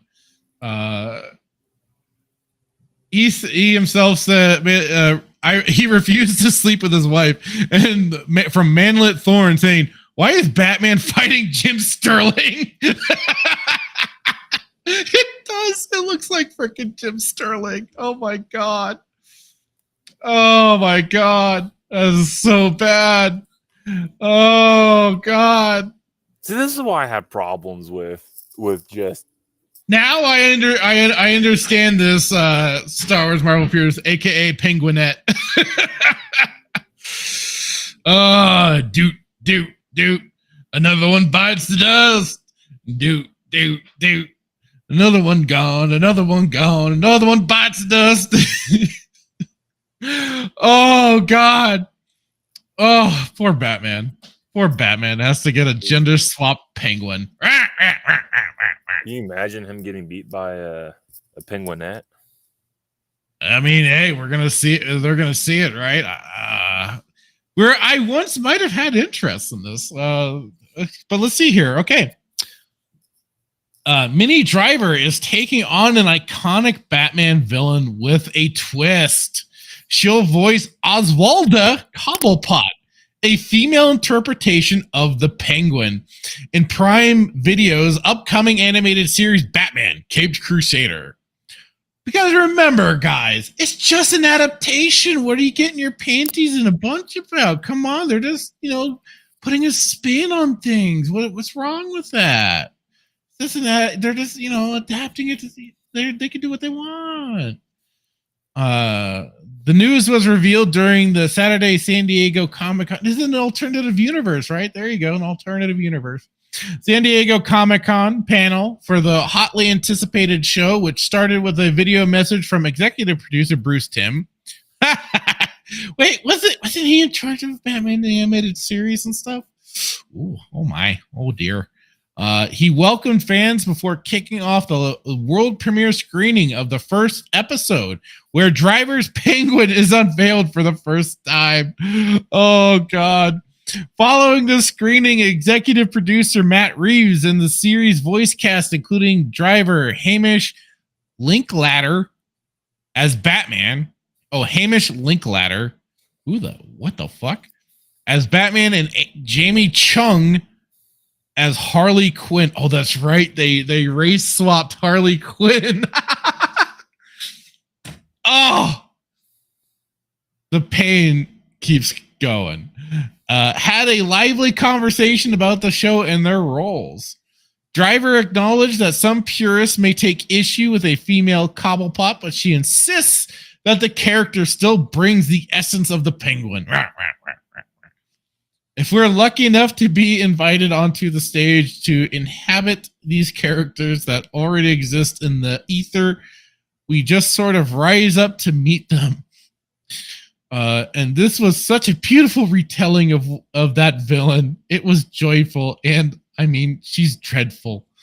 On Friday, Prime Video gave fans a sneak peek of the show by revealing an exclusive new clip at the end of a panel on the streamer's adult animation favorites, including Invincible and Legend of Vox Machina. Additional voice cast includes Diedrich Bader, Christina Ricci, McKenna Grace, Eric Morgan. Okay, I don't care. The series is a reimagining of Batman mythology through the lens of executive producer Reeves. Jar Jar Abrams. Oh, look at that. Good old Jar Jar Abrams. And Bruce Timm. So Jar Jar Abrams especially brings the pause. Okay, that explains a lot. It hails from Warner Brothers Animation, Abrams Bad Robot Productions. There we go. And Reeves, Sixth in Idaho, Ed Brubaker, James Tucker, Daniel Pipsky, Jesus, all register also as executive producers. Yeah, so Batman Caped Crusader will be available on stream on Prime Video beginning August 1st. So pumped. Let's go.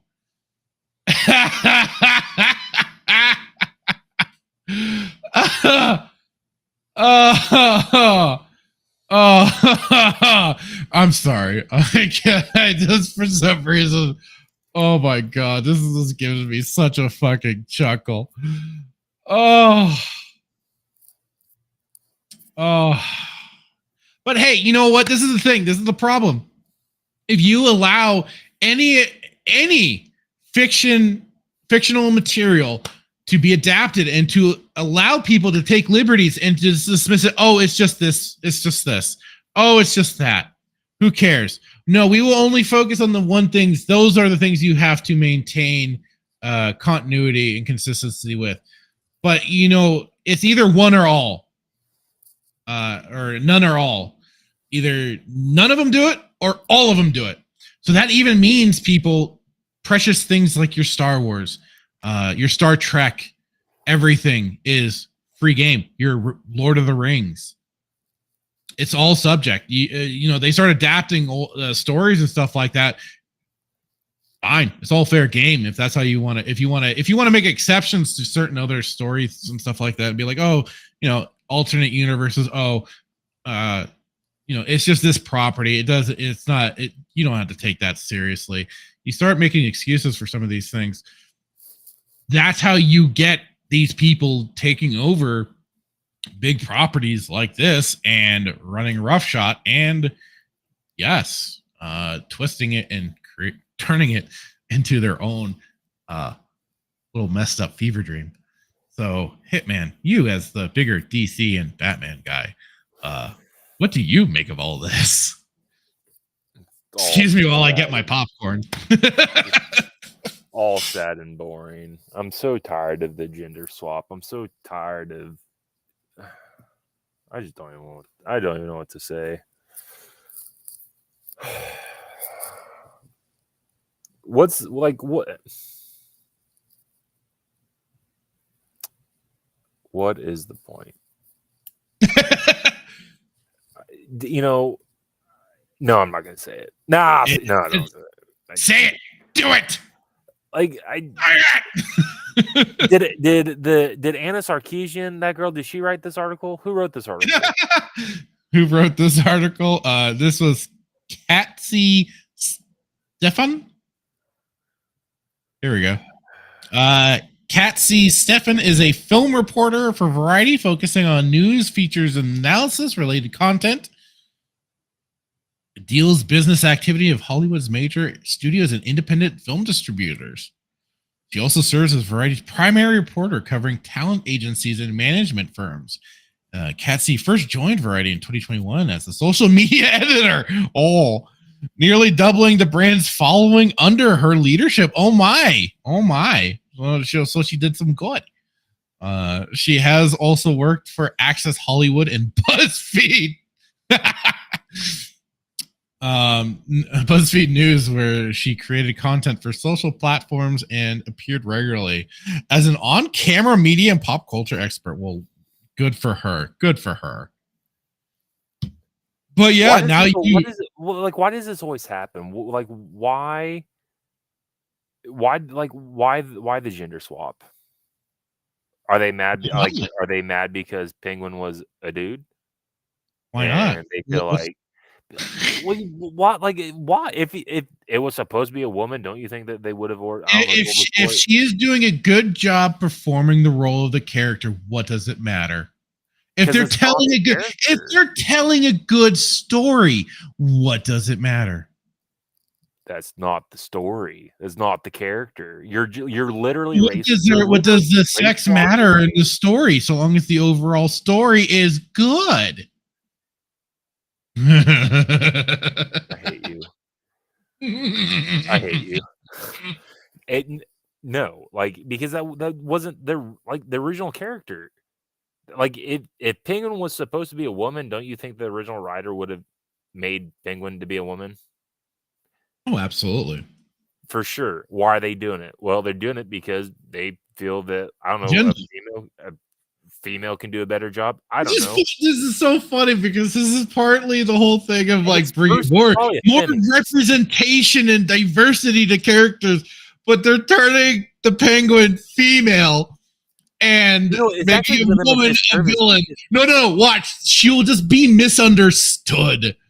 No, it really does a disservice because Penguin was not the most attractive dude at all, and now you're gonna make. Well, the funny thing is, this Penguin still looks more like a dude. Like it looks like Jim Sterling, for God's sakes. Just with long hair. Yeah, with the bob cut. You're literally turning Penguin into a female, but like she's ugly. Yeah, they aren't even like turning Penguin into a hot chick. No, she literally. At least the memes do it right. They make them into hot chicks if they're turning them from dudes. From Tales of the Crypt. I don't know. It's just wish. This is the culture that we now live in. We need to pay. What is the word? I always get it messed up. Not restitution to all women because the original characters were men, and we can't have that because women are better. They were the better choice than a man, and so we're now going to do these movies, remake these movies, and it's almost like there hasn't been ever a single. This whole thing about gender swap makes it seem like there has never been a female actor in the history of the world but we now need to do we need to pay restitution to all females because men have stunk their acting career.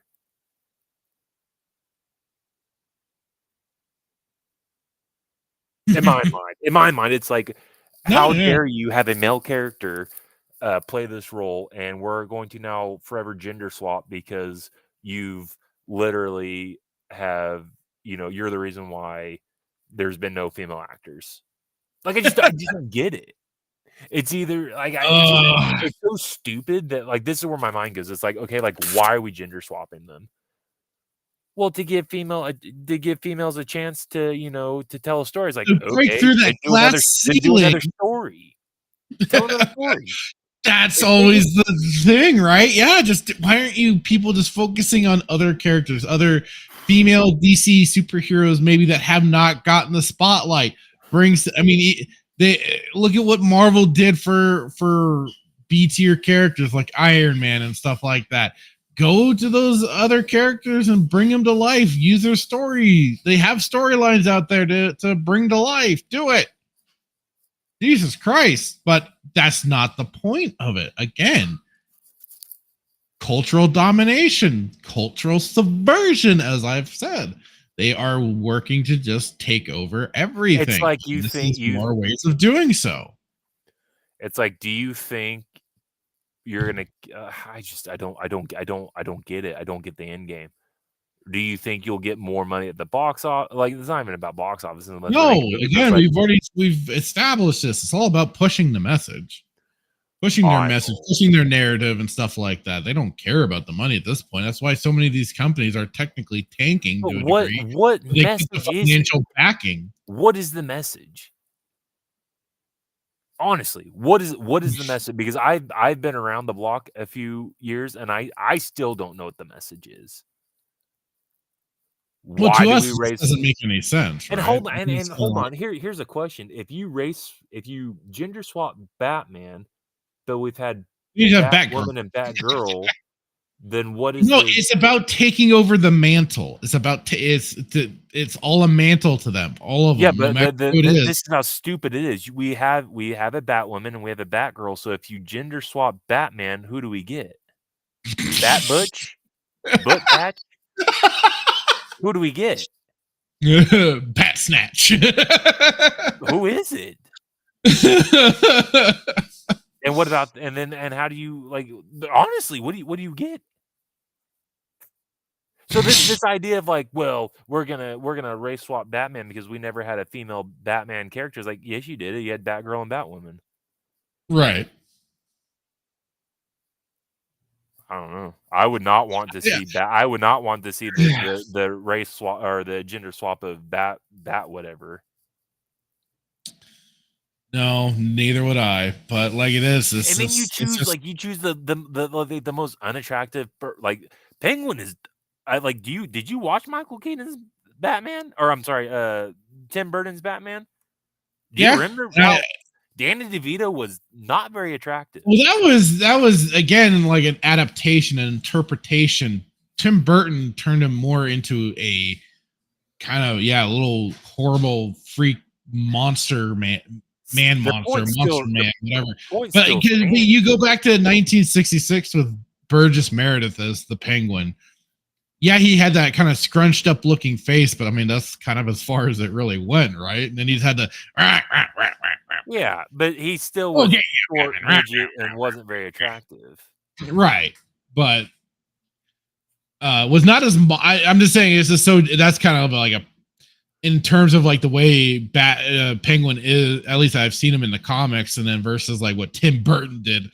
This seems like almost a night and day thing because to me like the Penguin and Burton's Batman was just monstrous versus just a stunted man that has certain attributes about him that were I don't know if in the comic book the speech was inflected of like they did for the 66 show, but for the whole like I said he was still pretty. I don't know. At least the comics that I've read, he's still.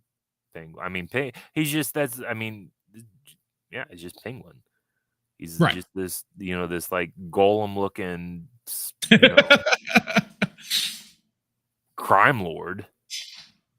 Well, that's just it too, right? I like I said, they're villains at the end of the day. But again, I would not be surprised if they make female penguin here, Penguet, completely sympathetic at some point.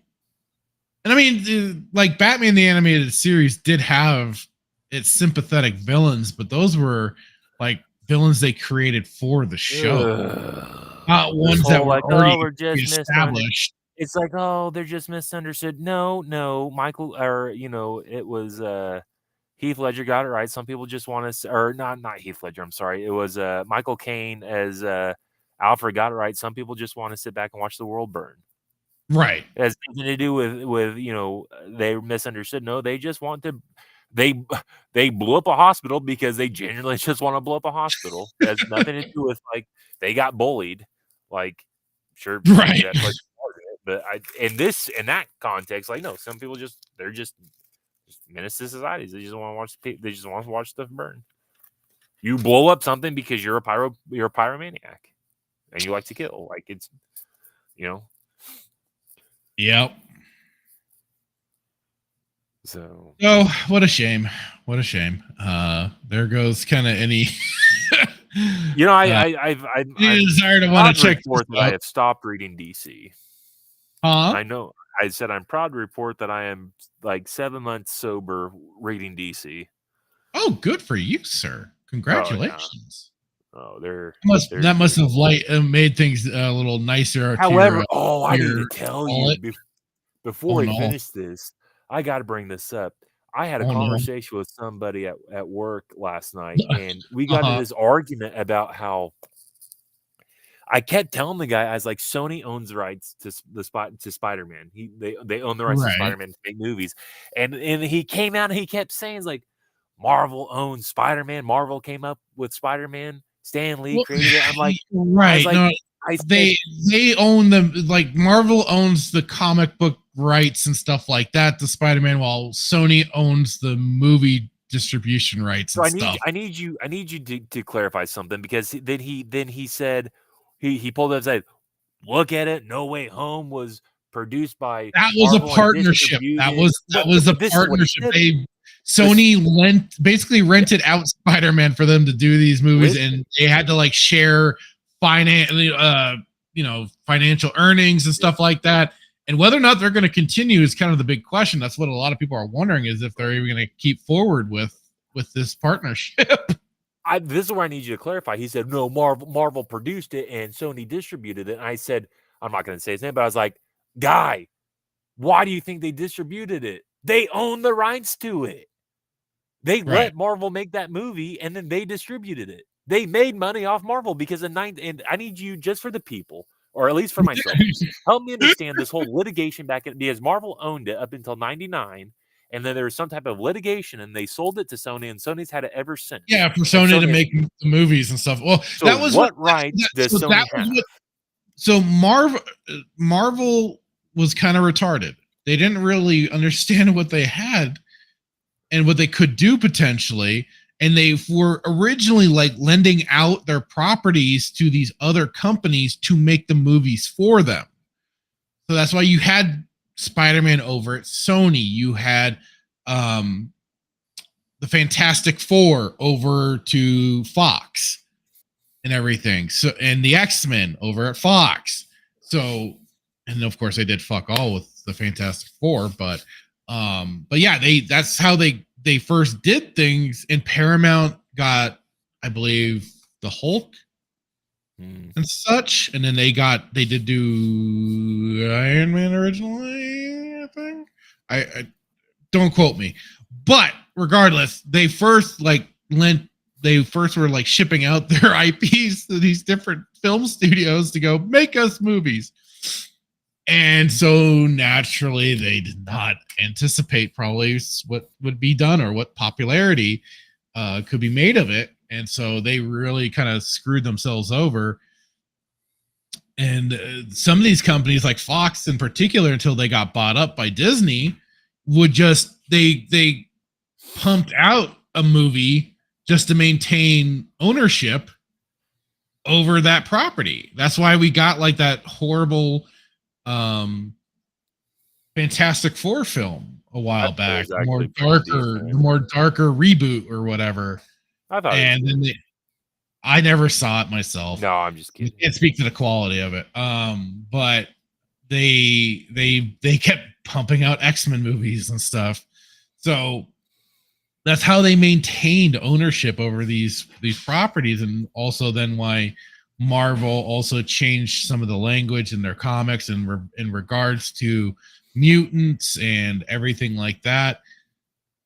So it's been like this whole long freaking thing, and they bought out Fox, so that meant they brought home a lot of characters thanks to that. And now like the whole Sony Spider-Man thing has been like the big holdout. They are very, tacitly deciding whether or not they want to continue with Disney, I think, or just, even though like they've kept talking about making their own universe for it, but they've never done it. So Spider-Man. Okay, so Universal got Hulk. Thank you, Dan Blackroyd, for correcting me on that one. How did they get it? That's crazy. I know, right? Well, like I said, they just were lending things out. And I like Meteor Advocate Timon here. Batman Returns as Tim Burton presents Batman. That's kind of a good way of putting it. So, but yeah, so to clarify, they own the movie rights, not the comic book rights. Correct. But the movies are based off the comic book, or are they just doing different stories? They've basically just done different stories. Like there's been similarities in some of the stories, but not full thing. Anyway, so I got in this. Yeah, I got on the argument. I was like, they own the rights, and he kept saying, "No, Marvel created." I'm like, the conversation had nothing to do with who created it. It said who had the rights, and then we got into the whole thing. I said that Andrew Garfield played a better Spider-Man, but he played a terrible Peter Parker. And I said Tobey Maguire played a terrible Spider-Man and a really good Peter Parker, and then Tom Holland's just trash. And apparently I got chastised because I had the audacity to put Andrew Garfield in the mix, and apparently Tobey Maguire is just the best Spider-Man. So what are your thoughts? Who played between Andrew Garfield, You've asked me this question before. You've asked me this question. Know, but I'm going to ask it for the show because he may be listening. And I need it to come out of your mouth so I can put this to bed and eviscerate this guy when I see him next. So please tell me Andrew Garfield played a better Spider-Man. Go ahead. No, I cannot. To me, I much prefer Tobey Maguire as the kind of overall Peter Parker Spider-Man. I think Andrew Garfield was his movie in his movies. He wanted to go off and be nothing but Spider-Man, and I thought he did a good job with a lot of the humor and quips and stuff like that. He did do well with those. It's just the movies just sucked. You don't think he played a good Spider-Man? When I'm talking about Spider-Man, I thought he was good. I thought he was good. I don't think he was the best one, but I thought he was good. And then Tom Holland probably had more of the look of Spider-Man, but like I just couldn't take him seriously either which way. I just thought he was the look in the comic book. Well, more of like kind of that sleek design that some people would see Spider-Man as having. Oh, you're talking about the suit. Yeah, or just just like his build and everything. For some people, he almost has the look-ish, but I think just because I grew up watching the Tobey Maguire, Sam Raimi Spider-Man, and then played the video games, and he kept voicing the character for the video games too. So I feel like there's much more of a connection to his version than there are to the others. And I just like his version of Spider-Man much more. As Greg Hates Everything would say, he just keeps crying. So he does a really good job at it. Andrew Garfield or Tobey Maguire or Tom Holland? Tobey Maguire. Yeah. Very good crier. Very good crier. So yeah, we now have gender swap Penguin. Who's gonna gender swap Batman? Or I'm sorry, Spider-Man. I mean, there is a Spider-Woman and Spider-Girl, so I mean, you're kind of running into the same situation like you brought up with Batman. Yeah. What do you do? I don't know. How do you do it? Yeah. How do you gender swap Swamp Thing? I mean, it's a swamp thing. I think it still works for a Swamp female. pet. So. Swamp pet. Swamp pet. I like that. Like, what are some of the most ridiculous characters, or what are some of the characters that would just be ridiculous if you just gender swapped them? Oh.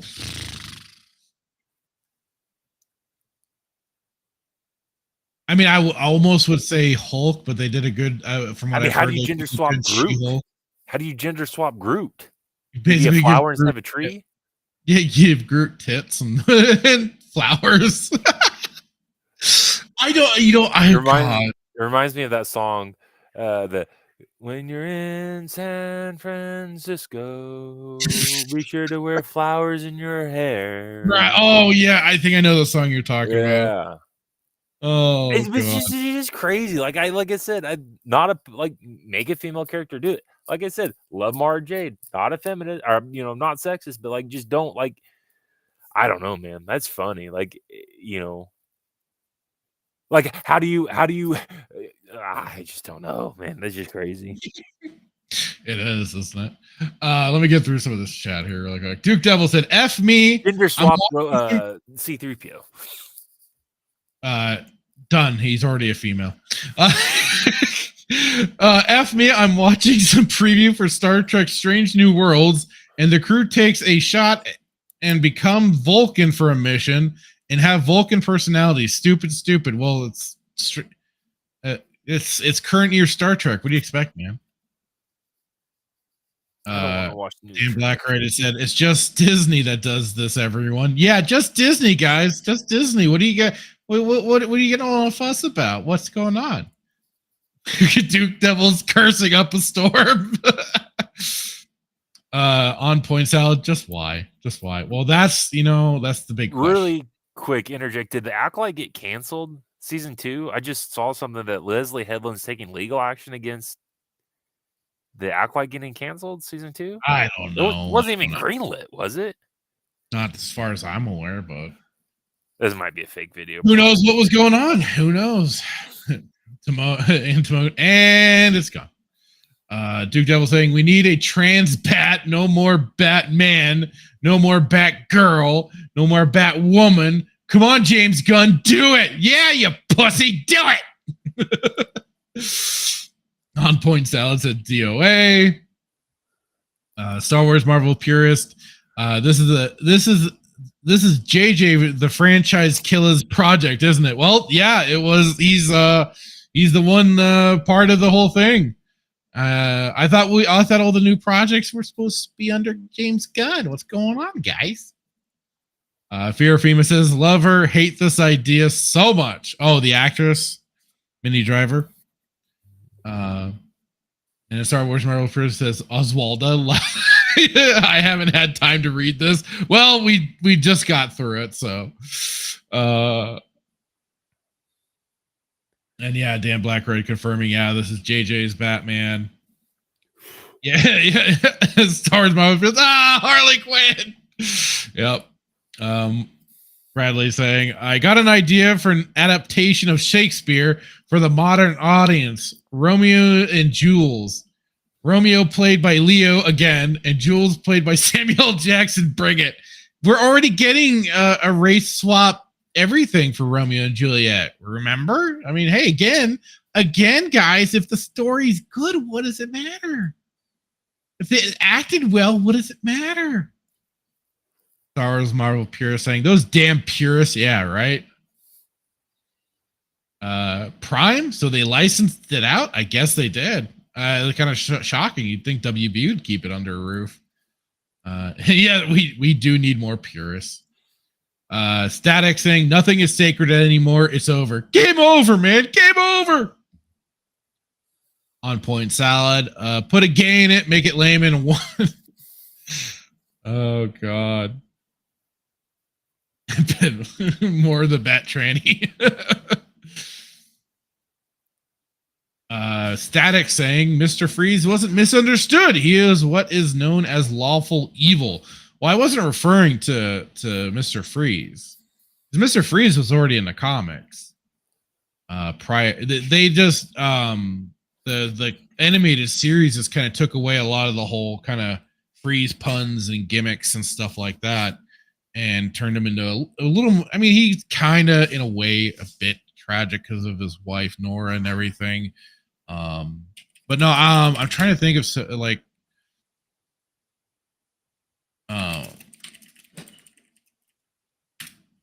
There were I want to say there was like some villains that were created other than Harley Quinn, who's created for Batman the animated series. I wanted to say there was like a couple other villains here or there that were, and they were, and like one of them, and you may have to correct me here, Hitman, if I can find.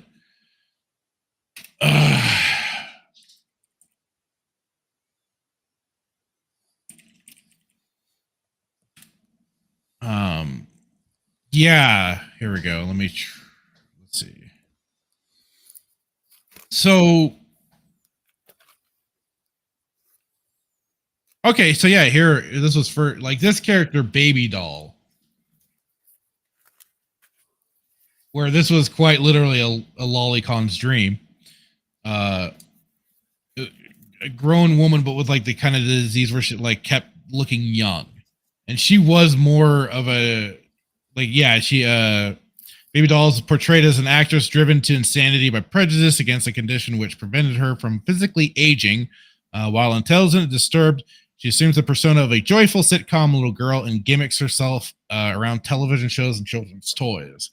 And I'd say like she was a well done tragic villain for that regards, for her character and for her background and stuff. Characters like that, like I said, created for the show versus pre-established villains that they either kind of like slightly tweaked, like Mr. Freeze and others. And hello, Captain Keeley. How's it going? How's it going? Saying good day, lads. Good day. And hello, Ariel Ballet. How are you doing? Saying a female Cobblepot? Yeah, you came in for the fun, huh?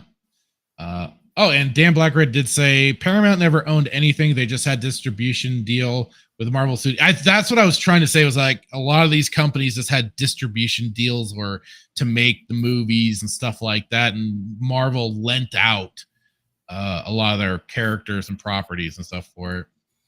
Man, Ariel's on a tear in here. So saying, so is she taller than Batman? I mean, from that picture we saw, you'd think so, but he could be crouching down as taking the strike. So why are we gender swapping Penguin? That's what we would like to know. We're trying to understand that, but we're not coming up with the best answers possibly. Give him boobs. I mean, he already has them. Damn it!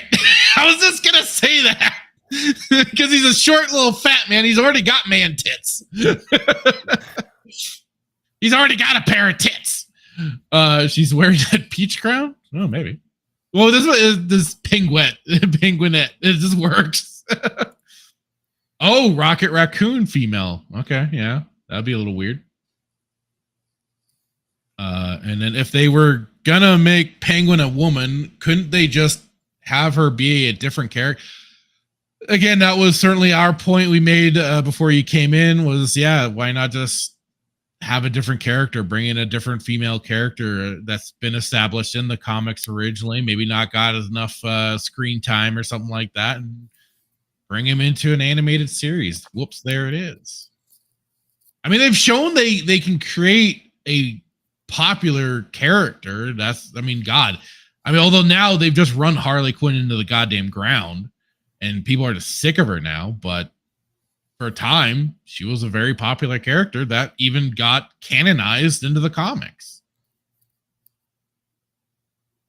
And then saying, also, Spaceballs did a gender swap C-3PO with Dot. Oh, true.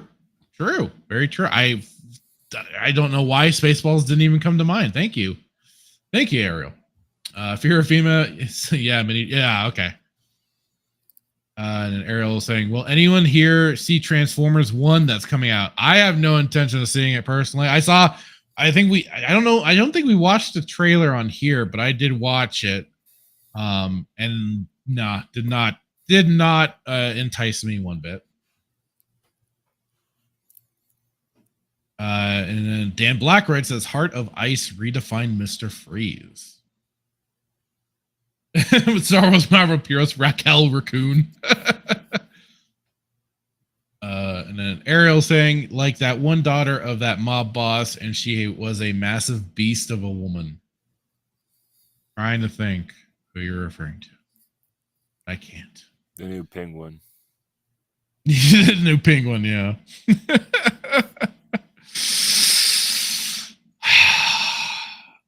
Like Static said, nothing is sacred anymore. They just can't help themselves. They just have to keep doing this nonsense. They just can't hold back. God forbid. They just chill it out for 1 second.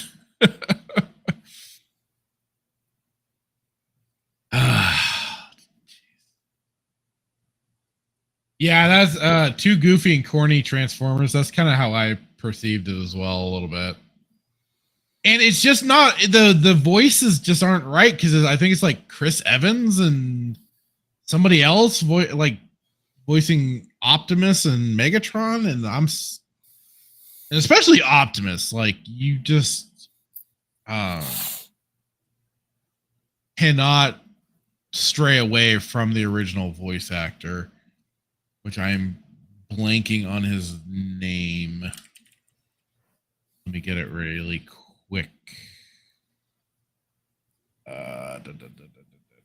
Peter Cullen.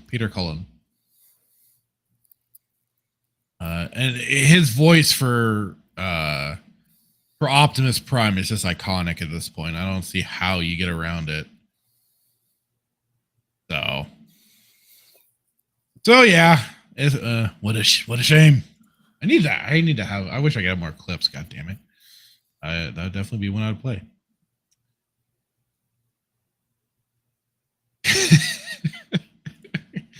Captain Keeley saying, just wow, that's actually horrible.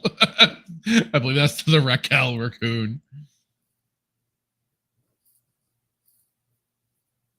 Oh, she was from that Batman Halloween 2-part movie, The Long Halloween. Fantastic, by the way, if you've not Sophia Falcone, she was an awesome female character. Oh, okay. I haven't watched that one. I'm really behind on the Batman animated movie stuff. One of the great. I mean, it's good. The Long Halloween Part 1 and 2. You got a lot. We got to get you caught. We need to do like a watch of like Mask of Phantasm. It's been a long time, but I've seen Mask of Phantasm. Yeah. The Killing Joke's probably just iconic. I mean, Killing Joke, I'm very mixed on because I've really. That's one Alan Moore. I've heard. Well, no, like the comic itself is good. Oh yeah, but they adapted it into a movie, and it was very okay. I think we've talked about this. It was the love scene between Barbara and that's been like Bruce Timm or whomever's whole thing for some reason. That was alluded to and done a bit in the animated series and stuff. Why of all things, don't know, but oof. Marvel Pierre saying Marvel Hall H in 30 minutes. That's going to be the talk of the week. Why? Why is that one going to be the talk of the week? I don't know. LOL, the Mask of Fantasia. I said Phantasm. I about said Fantasia, but Phantasm. I like Fantasia. Fantasia works. Dan Blackwright, Killing Joke movie sucked. Yeah, like they took liberties, and you didn't need to. You just needed to adapt it. You had everything. All you had to do is animate it. Is that when Disney did a Batman version of Fantasia? Yeah, secretly, it's with a female Batman. Oh, Lord have mercy. Lord have mercy. Okay, let's see here. What else have we got? Oh, God. We got so much. But there is something I kind of want to laugh at. I've got it here. Oh, God. I wanted to go over the the Ubisoft thing, but I think that might be something. Oh, that's got to be that'd be a big one. Yeah, yeah. We need more time because I wanna rip that thing apart. Absolutely. Where did I put the thing? Oh.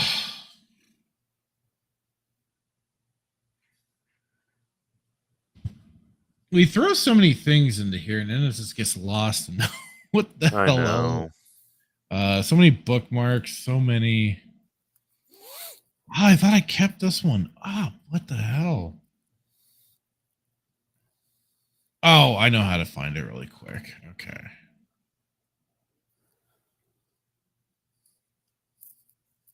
Because I took my shot at people. Where is it now? What? Did I not? Oh, here we go. Here it is. I went right by it.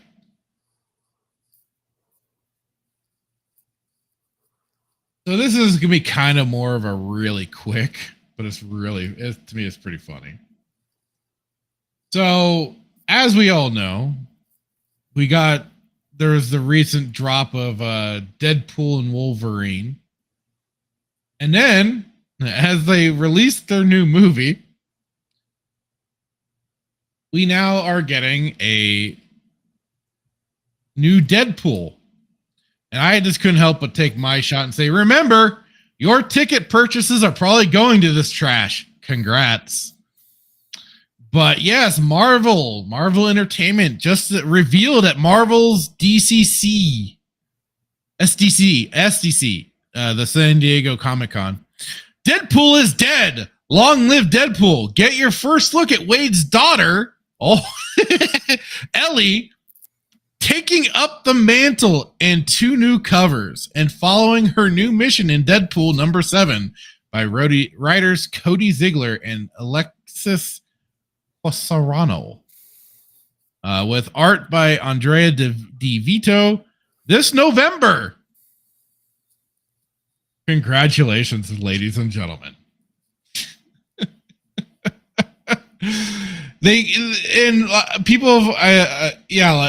Master of the TDS here says, every time you have a movie doing well, feature a character that people might want to read comics about, you subvert expectations by having someone else take over or killing off the character. Really weird marketing strategy. Yeah, I believe they did that with Doctor Strange as well. Got rid of him as they had a movie out for him. But yeah, I saw this and I just laughed and I'm like, this is exactly what you get. And yes, Ariel, you did. There already was Gwenpool, and there was already female Deadpool from an alternate universe. Let me pull that up really quick. Hang on.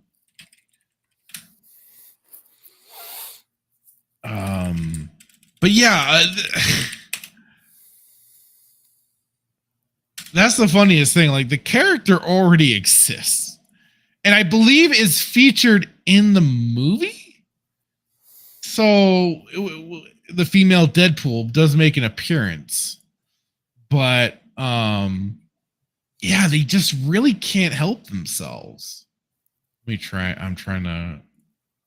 Here we go. Yeah, so there's Lady Deadpool.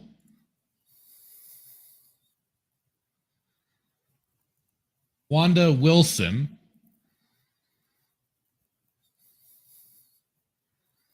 For Earth 3010. That was introduced. And like I said, I believe is making an appearance in the movie. Basically, Lady Deadpool is a female counterpart of Deadpool from the alternate reality, Earth 3010, named Wanda Wilson. Out of a need to belong and feel wanted, she joined the side of a group of rebels fighting against loyalists in the United States. Oh, sounds lovely. But yes, they had this iteration of Deadpool. Again, this is why I hate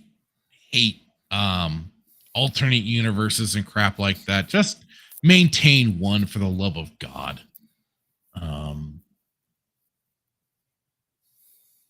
And if you want, I mean, I don't know.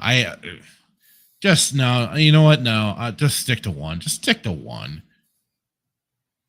You don't have to worry about what ifs and crap like that. Just stick to one story. Or if you, I hate making, like, I feel like I'm making a concession here, but it's like, if you want to make it what if, just you could do it, I guess, but it's like immediately, like, it is known none of these stories are non-canon.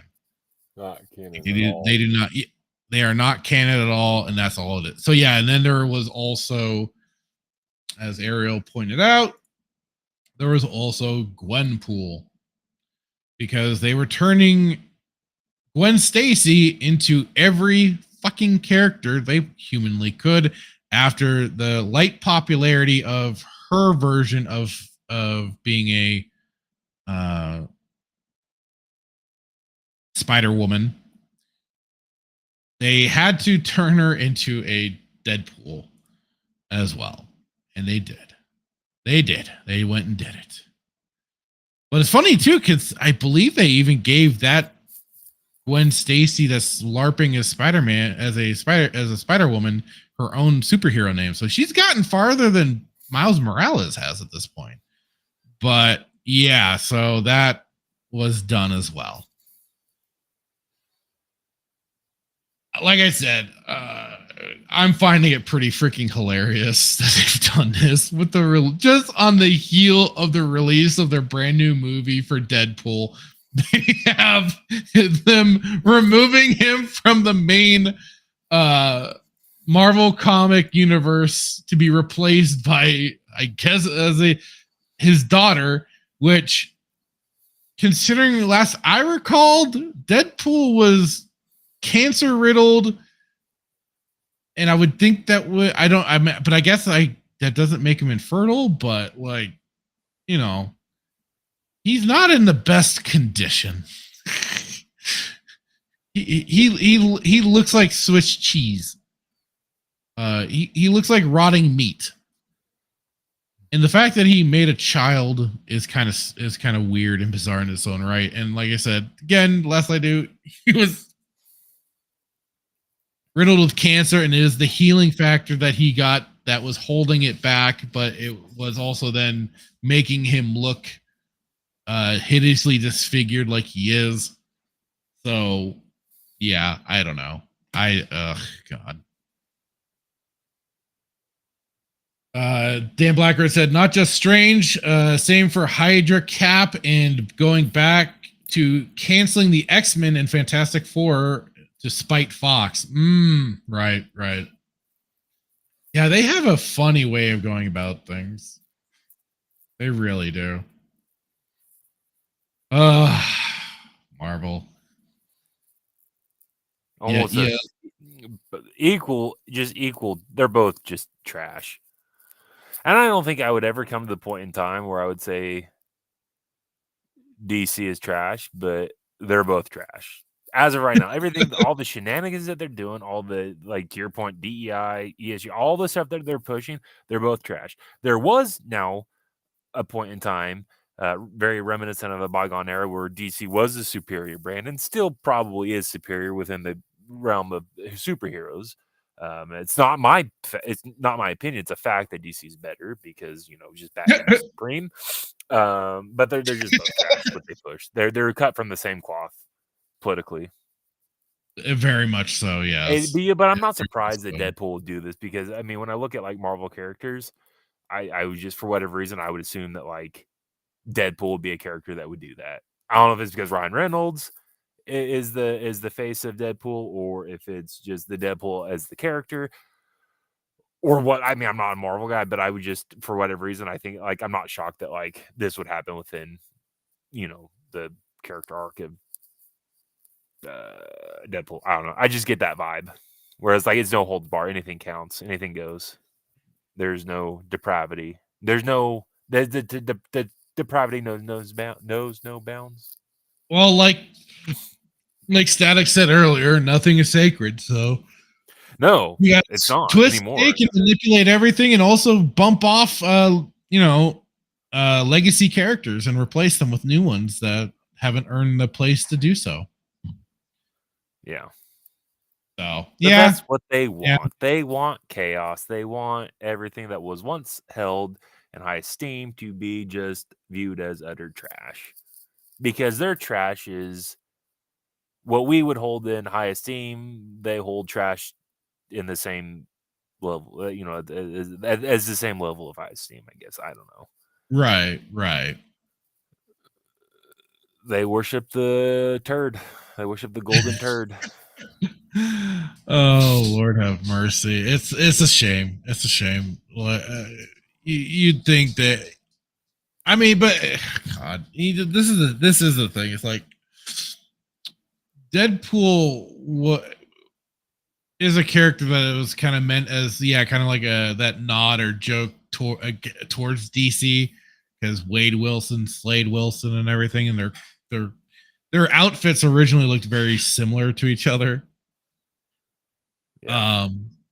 But and they both have the heal. I believe they both have the healing factor and everything, right? Like, can Slade Wilson heal at a fast rate, or no? Or am I misunderstanding? I thought they had like some of the same powers and stuff too. With who? Say that again. Slade Wilson, like what is like? Oh, well, okay. So, yeah, I hate when people say that Deadpool and Slade are like it's like He identical. like Deadpool was meant to be kind of a joke or kind of a nod towards. No, Slade Wilson was the better. He was the better fighter with No, sword combat. he is. Yes, But like essentially, you are correct. They both had a lot of the same powers and yeah. stuff I like mean, that. it depends if you're looking. Mirakuru was a from my understanding a relatively new thing. Like if you watch the CW, it was like a serum that he took, and then he became this superhuman. Oh, okay. So I've not done a lot of extensive research on Slade Wilson. I do I think it was I'm going to say what comic was it I read? I can't think of the guy, but yeah, they're very similar. They both have like superhuman, But yeah, I know with like Deadpool, he breaks the fourth wall and yeah. basically like he's a more violent Spider-Man, basically. Right, yes.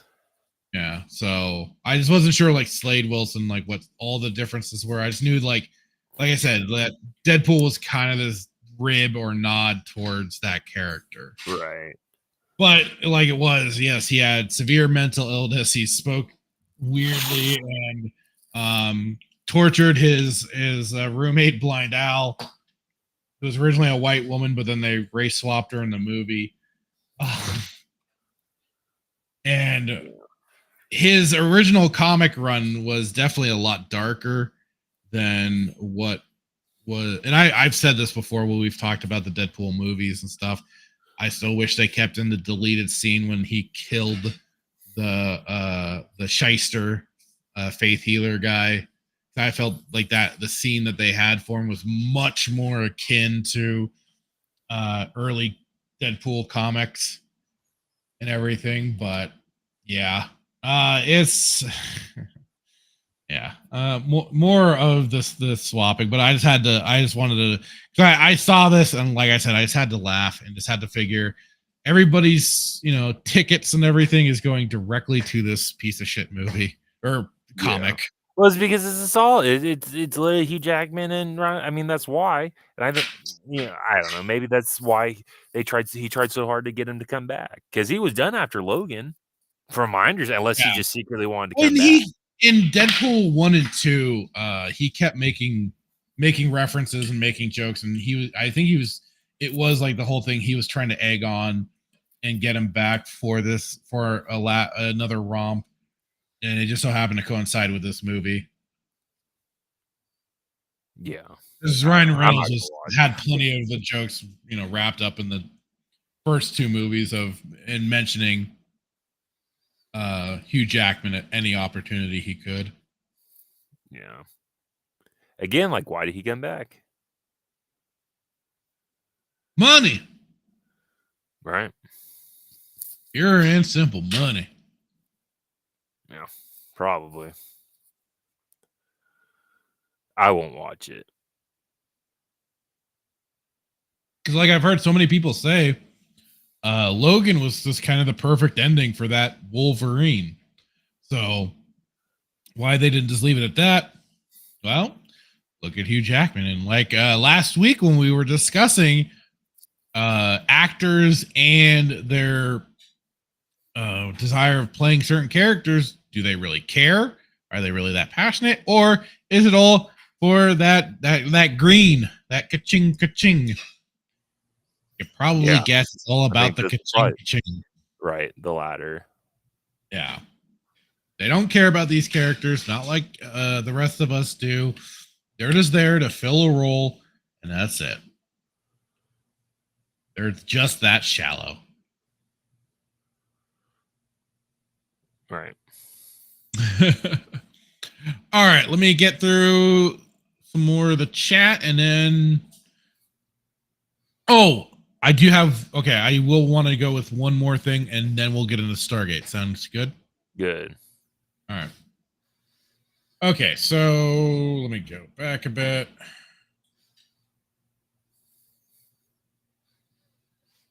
Okay. Dan Blackrated had said earlier, all the DC animated movies have been bad for years. I haven't watched all of them, so again, like I said, I couldn't tell you. Star Wars Marvel Pure says, because it's all the Marvel shit, all the grifters will be covering it. Right. Gotta get them reviews out. Dan Blackrated said they fucked up Hush too. Oof. Did they? Marvel Pure says the older DCAU were really good. That would probably, be like Mask of Phantasm and stuff like that. Ariel saying, so will Hitman start forcing Fractured to watch the DCAU? We might watch some the older movies and stuff. I want to go. I do want to go back and rewatch Superman the animated series, because people were talking about it earlier this week about like some of the kind of romance subplot between Superman and Lois, Clark and Lois in that series, and how well it was done versus what is being done in the current Superman cartoon. So when I was watching those clips, I was like, oh God, I remember watching the cartoon, and that was where I kind of was starting to actually like and appreciate Superman a little bit. So I need to go back and rewatch that series, especially. Like, I've rewatched Batman the animated series plenty, but Superman is one I definitely need to revisit. And Ariel was bringing up Fempool. And she's black too, isn't she? I can't tell from these shots they've shown, but it would not surprise me. Poor Meter Advocate Timon. Oh no. And yeah, like Ariel brought up, didn't we already have Gwenpool? Right. Brought that up. Static saying they did it with Thor too, right? Ariel saying, but wasn't she Thor already a thing? Yeah, she Thor already a thing in the comics though. I mean, I guess in a sense Valkyrie was a version, but like that was her own character and stuff. And yeah, Norse mythology, the Valkyries and stuff like that. Dan Blackroyd saying, not just Strange. Oh wait, I went over that one. Ariel saying, come on, Fractured. We need to see boobs on male characters. The blob isn't enough. Oh shit. Oh, okay. So I remember going through and I enjoyed some of the Ultimate run of the comics that they did, particularly Ultimate Spider-Man, because it was kind of like, this was all slightly new territory. I still have that image from I forgot what the event was in the Ultimate series run, but like there was the scene where New York was getting flooded and the blob got a hold of, I think, Wasp and was eating her alive. I'm like, holy fucking shit. And that was the whole Ultimate verse was supposed to be where if superheroes were going to die, they were going to die and stay dead. but they broke that rule, Spider-Man, and brought back Peter Parker after Miles Morales was running around, which I thought was hilarious. Dan Blackroyd said they tried a MCU tie-in series that would release near each movie, but they missed the boat completely on building a comic book series off the actual movies. Ariel with have you guys ever watched The Adventures with Superman and Lois, or whatever the anime is called? Superman and Lois? Is that the new one? I haven't watched that one. If that's the new one you're talking about, we made fun of that one because of the Sailor Moon transformation for Superman. That was hilarious. But I have not watched the new series. Like I said, I want to go back and watch the old one that was done in the late 90s, early 2000s after during Batman the animated series run. And then Ariel saying, if Fenpool isn't calling people cunts and saying my pussy can destroy anything it comes in contact with, and that she pulls oh my god, dildo from her pussy, then she isn't the heroine we need. Oh my, oh dear. Static says far too much fourth wall in the new movie. Well, this is basically Ryan Reynolds then being Ryan Reynolds. That was kind of where even Deadpool 2 was getting to at that point. Ariel saying money and maybe to give final send off. Wow. Okay. Dan Blackbird saying it wasn't. Logan kind of sucked. All right. Logan sucked, probably. I haven't watched that one yet, so I can't say to it. Ariel said, well, isn't this not that Wolverine? I don't know what is anymore. You mean to tell me that the one take a couple of $1 million to play? I'm not saying I wouldn't, but I'd also like to at least take on things that I'd have a bit of better appreciation for myself, or kind of I guess you could say a standout would be maybe somebody like Henry Cavill, who's taking on Geralt, who he knows the lore. He tried fighting for the character's proper characterization and everything for that show, but look what happened to him. Dan Blacker said Under the Red Hood is where the old DCAU really started to fire. Oh, okay. I think I've seen that one. And Marvel Pure says Valkyrie was on the Defenders team. Blonde hair, blue eyes, Brunhilde. Fire. Nice. Okay, so Stargate. In just a moment, I got one more thing. Thor's chariot awaits. So this popped up on my X feed thing, and this was thanks to Melee K. Normally, I'm always trying to find like mods and stuff like that, but she found a banger.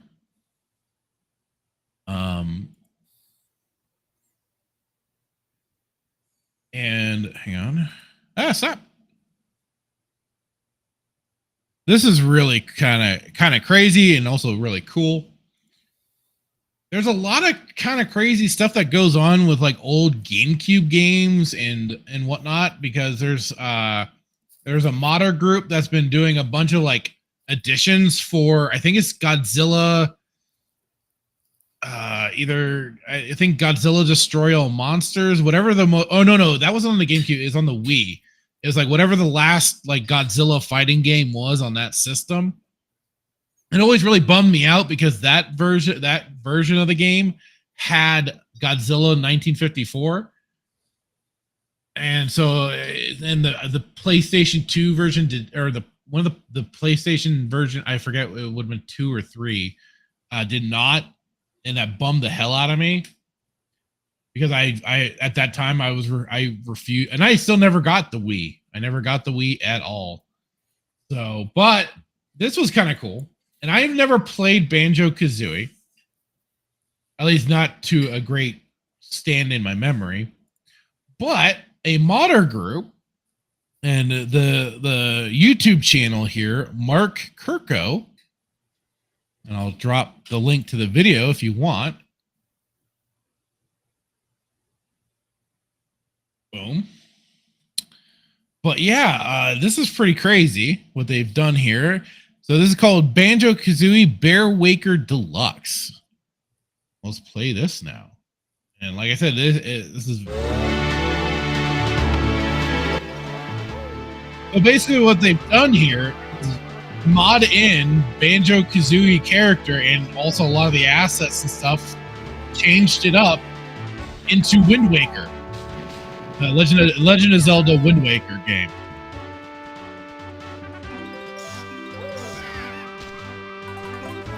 It's kind of crazy for me to see this kind of going on in particular.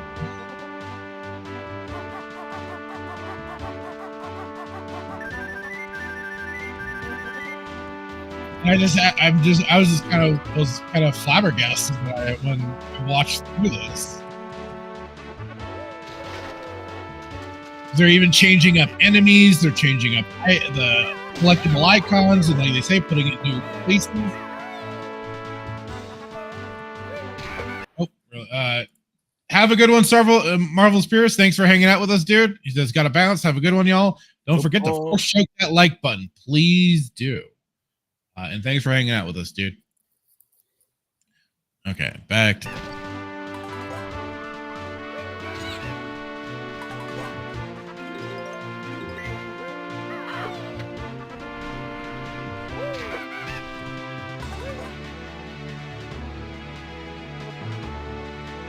like that the legend of Banjo-Kazooie.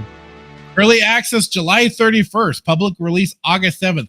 Probably, I mean, I know that they're technically using a game developed by Rare, I believe, which was Banjo-Kazooie, but they possibly still run risk of Nintendo.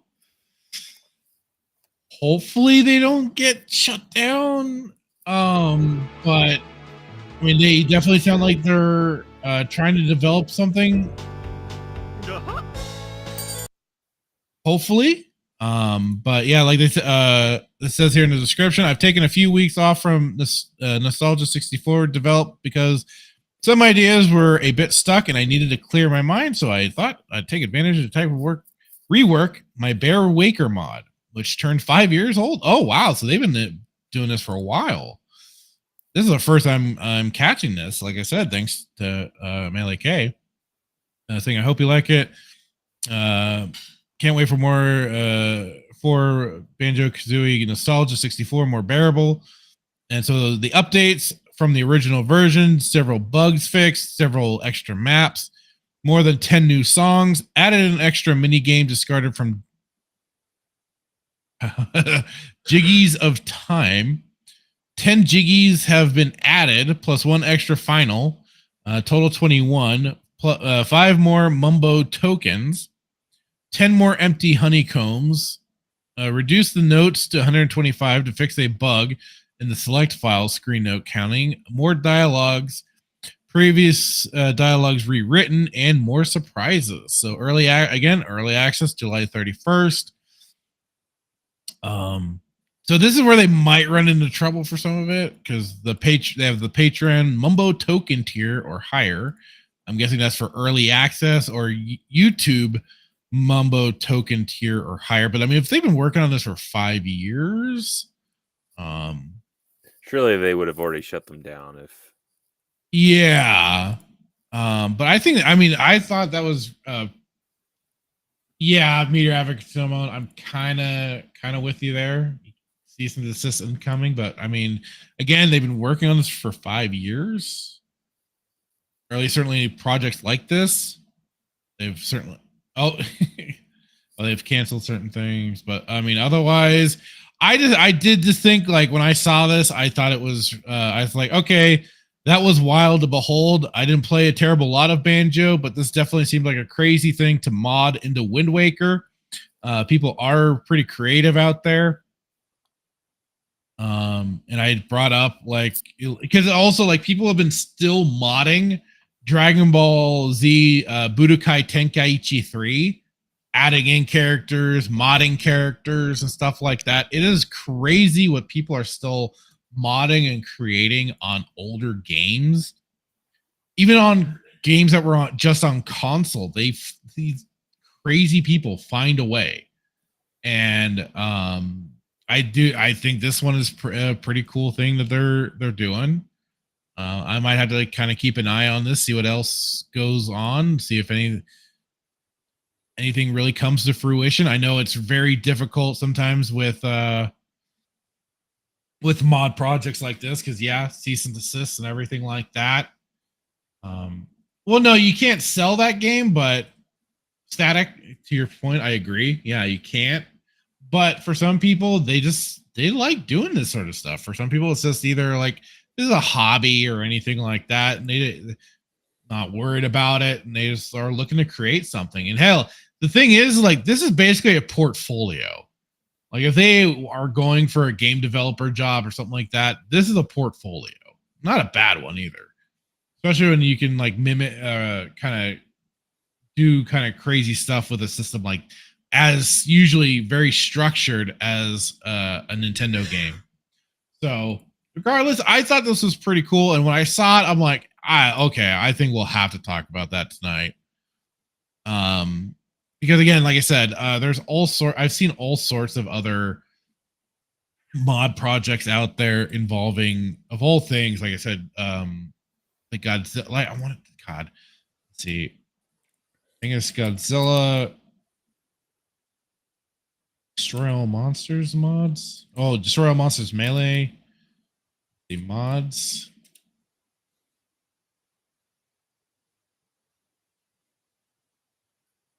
Yeah. So wait, 4 months ago. Yeah. So there like it is. There's.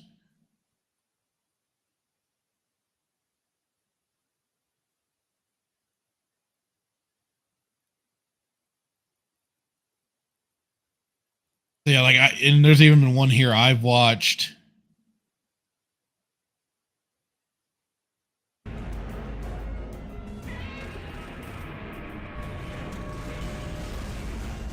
They've added in either like more, because I don't think you could do that in the original game if I recall correct. That you could, not that.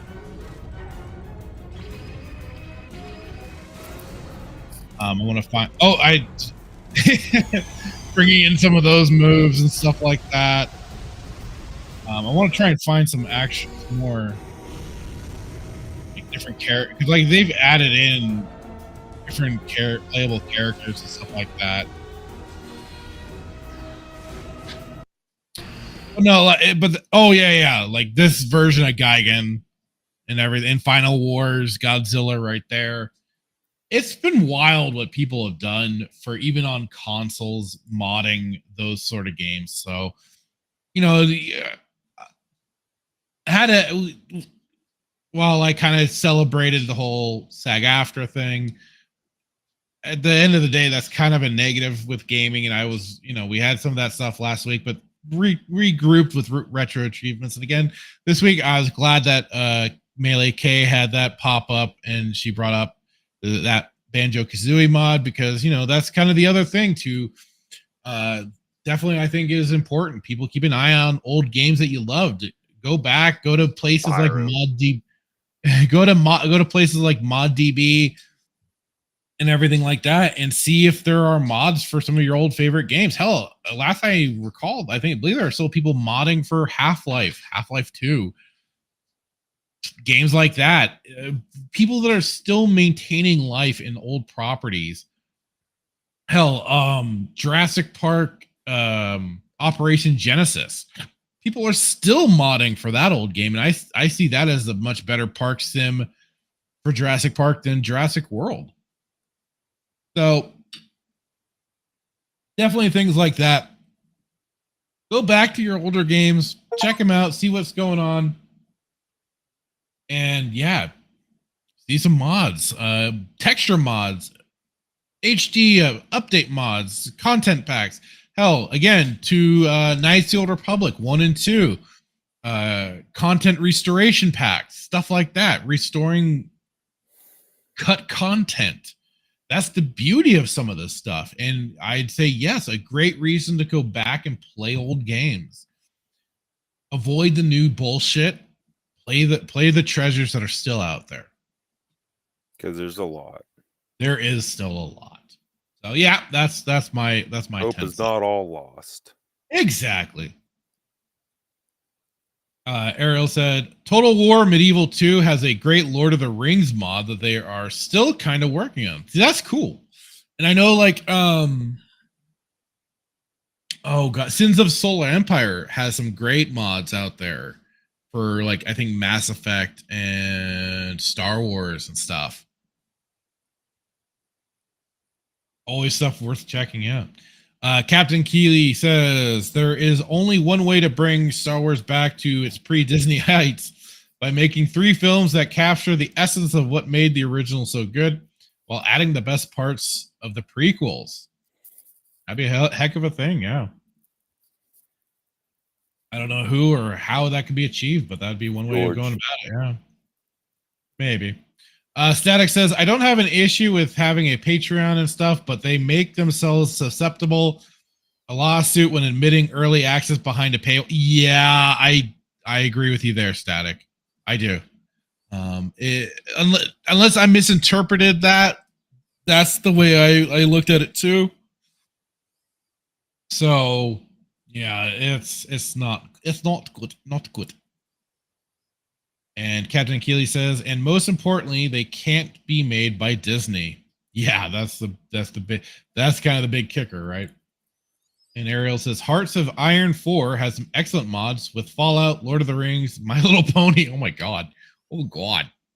Well, and even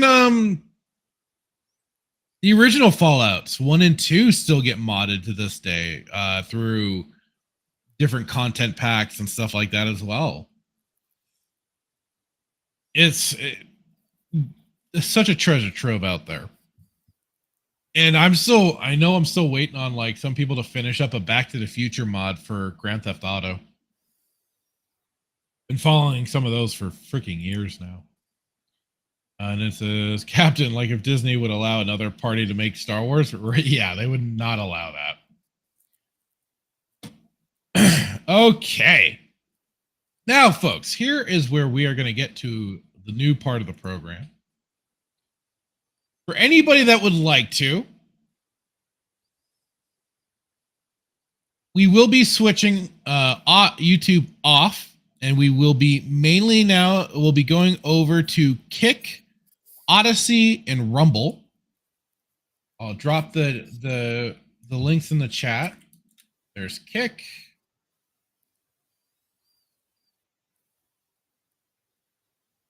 There's Odyssey. And then here is Rumble. What we are going to be doing is we're watching the 6th episode of Stargate SG-1 Season 2, Thor's Chariot, and we will be displaying it up on screen for you all to watch and enjoy. But because, even though I've tried to keep the volume low on YouTube here, they still they've been catching on more and more, it seems, as time has gone on. So what we will be doing is cutting the feed to YouTube and Twitch and going over to and keeping it on the main platform, on the 3 other platforms that I just mentioned.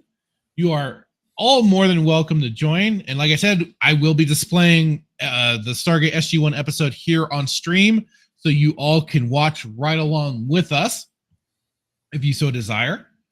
And I will still send the invite out if Static or Duke Devil want to join along with us for this or not. I know everybody's got a busy Saturday. Just let me know. Let me just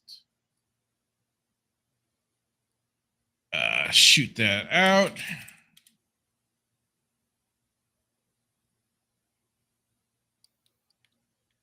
Okay, and then I haven't tossed it in a while to Sparta Christmas, see if he wants to join us.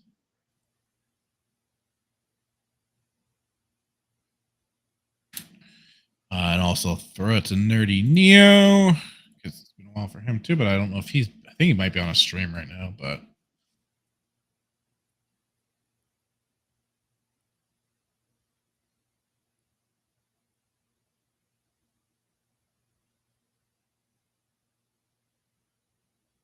Okay. And I'll be playing the usual little cutover. And I want to say thank you to everybody that's been hanging out here on the YouTube. We had Ariel the Ballet. Thank you. Captain Keeley.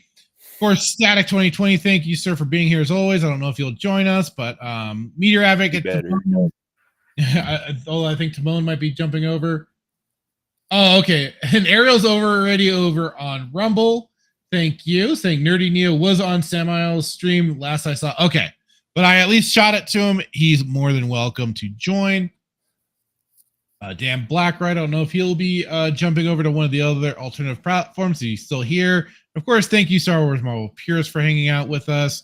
We had also On Point Salad, Duke Devil, Real Wade Nation Gaming, who did a little Wade raid earlier. Much appreciated, sir. Fook Norris, Scourge, and also Carl of RNG Podcast. Brandon Tran, he kind of dipped out. I guess he was keeping up on the San Diego Comic-Con stuff. That's all for that so far. Thank you all on the YouTube side. And again, like I said, Captain Keeley says here on the YouTube side, Ariel, I would hope that it would get sold, but to who is the question? Okay, so yeah, we will be getting ready to switch on over. Like I said, you're more than welcome to join us. And again, thank you all for hanging out with us here on YouTube. And be sure, if you haven't, smash the like button, drop a comment. If you're watching on the replay, it does help the algorithm and all that bullshit. Much appreciated. So yes, here we go for some Stargate.